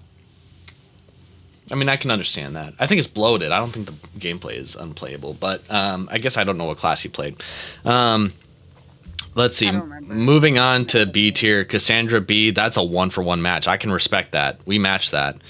Yeah. Uh, Anders in did he? Oh, he has Awakening. Anders Yeah. in Awakening is worse than Anders in 2. He's so fucking stupid. Respectfully, I think Anders how he's handled in 2 just and he's the same character, arguably speaking. It's just that you get the best version of Anders in Awakening. He's just silly, goofy, and doofy, and beautiful, and perfect, and he gets shit on by Ogren. What more could you want? So in that sense, I think Awakening Anders is a little bit served underhandedly. Win and B, I mean, we have Win and B, so I'm not mad. And Win and Vivian next to each other in B. I respect that we're kind of neck and neck on that, so that's cool. Tosh, I've already gotten the insight of why Tosh is super high on this list. I think representation is important. I just don't think representation for the sake of representation is it should be the goal or what we're working for. So, in that sense, even though I respect it in principle, I think the character is not. Tosh doesn't compare to Vivian. Tosh doesn't compare to Win. Tosh doesn't compare to Anders. Tosh doesn't compared to really Cassandra, and I don't think Tosh compares to Varric, especially if this is an importance, character importance tier list. Again, Varric served very underhandedly. Let's see, C tier, Justice, that's fine. Sigrun, C tier, that's fine. Blackwall, C tier, that's fine. Zevran, C tier. Ooh, you want to put him next to Balara? For what, bro? For what? I think if he was more inclined to dudes, maybe he would put him up with Isabella. But I think like the fact that you can love Isabella as much to put her in S, and Zevran being the male counterpart, essentially, with arguably a more compelling backstory, and he gets put in C, I think just tells me everything I need to know. So I That think. man is straight as a board. Yeah, I think it's pretty illogical in that sense. But again, that's the beauty of opinions. People are allowed to be wrong. So Balara and C tier, I can fuck with it. D tier, Ogren, never. Looking at our D tier, yeah, Ogren doesn't belong with that company. I don't think he belongs with that company. Yeah, no. Good boy. He's just a good boy. I don't know why he's being. I would respect if you put him in a separate category, but in D tier with Davrin, it's not right. It's not right. It's just not right. Davrin in D tier, I'm not mad at it because Davrin is in C tier for our list, so I think that's okay. Yeah, I'm not too mad at it. And if he's not super a fan of Asan, then cool. I can understand why you would put him in D tier if you don't fuck with Asan. E tier. Wow. First of all, who keeps an E tier? Grow up. But an E tier for Fenris? Oh. For what, bro? Oh, I don't like formerly enslaved elves that have trauma. That's just like not cool, bro. I would rather have a hot chick like Isabel in my party.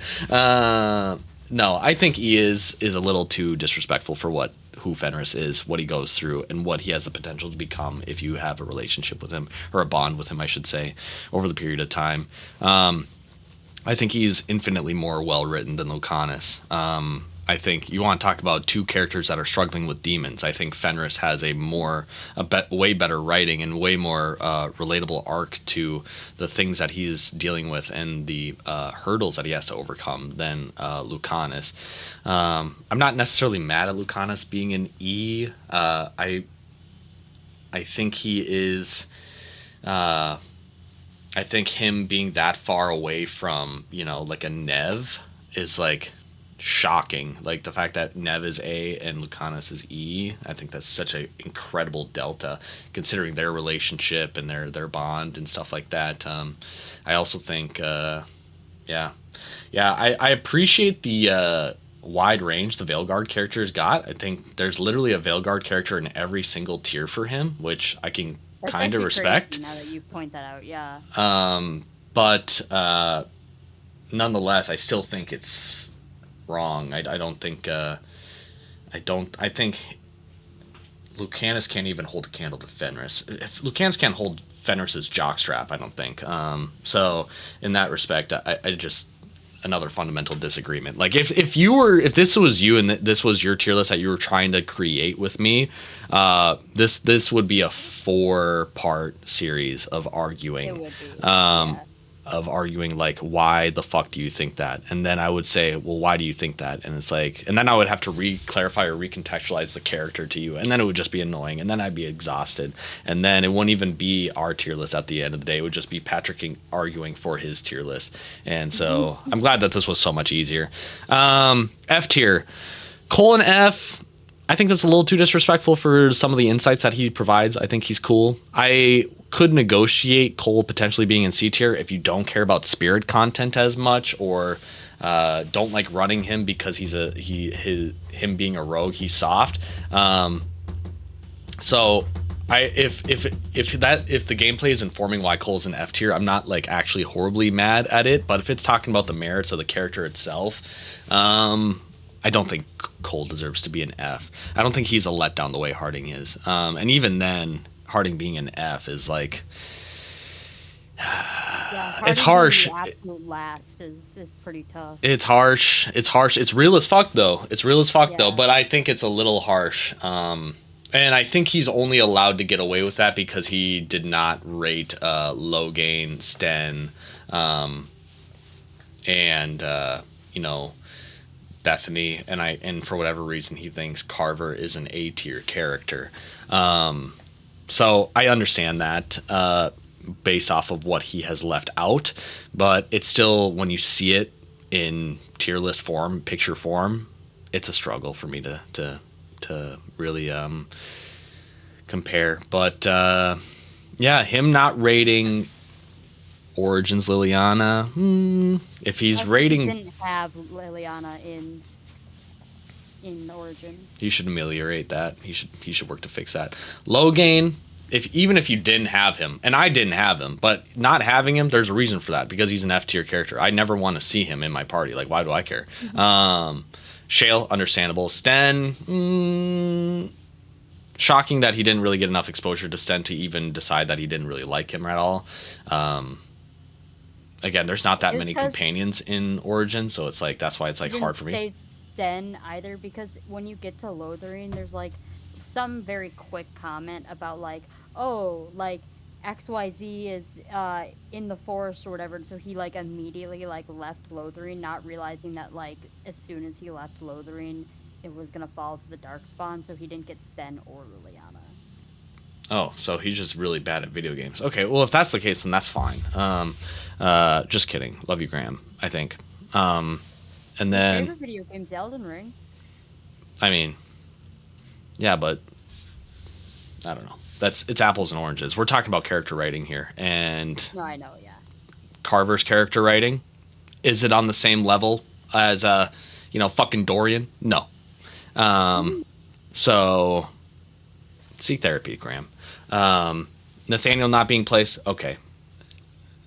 I can see that if you didn't play the DLC, but even then, it's like, you did have Sigrid and Justice, so you were just running those two the entire time, and Anders the entire time. Those were the three, and then everyone else was just kind of neglected. Okay, I suppose.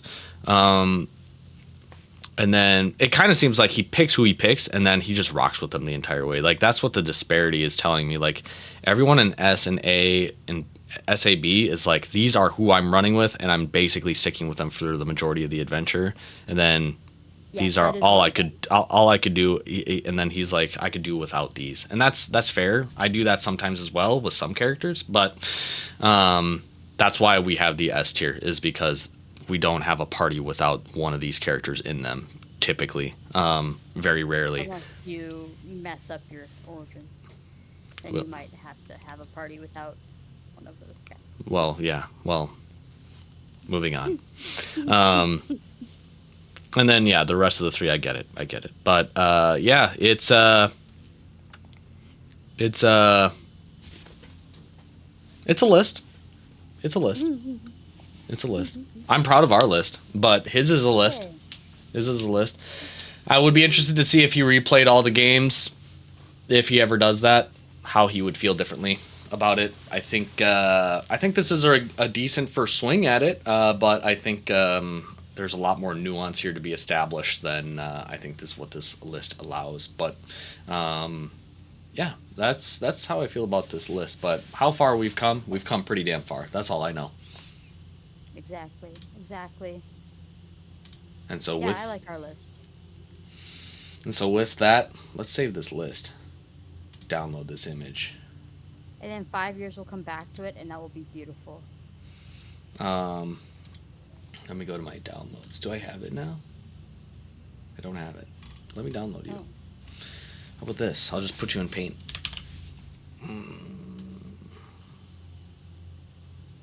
Veilguards are now 10. Why that? There we go.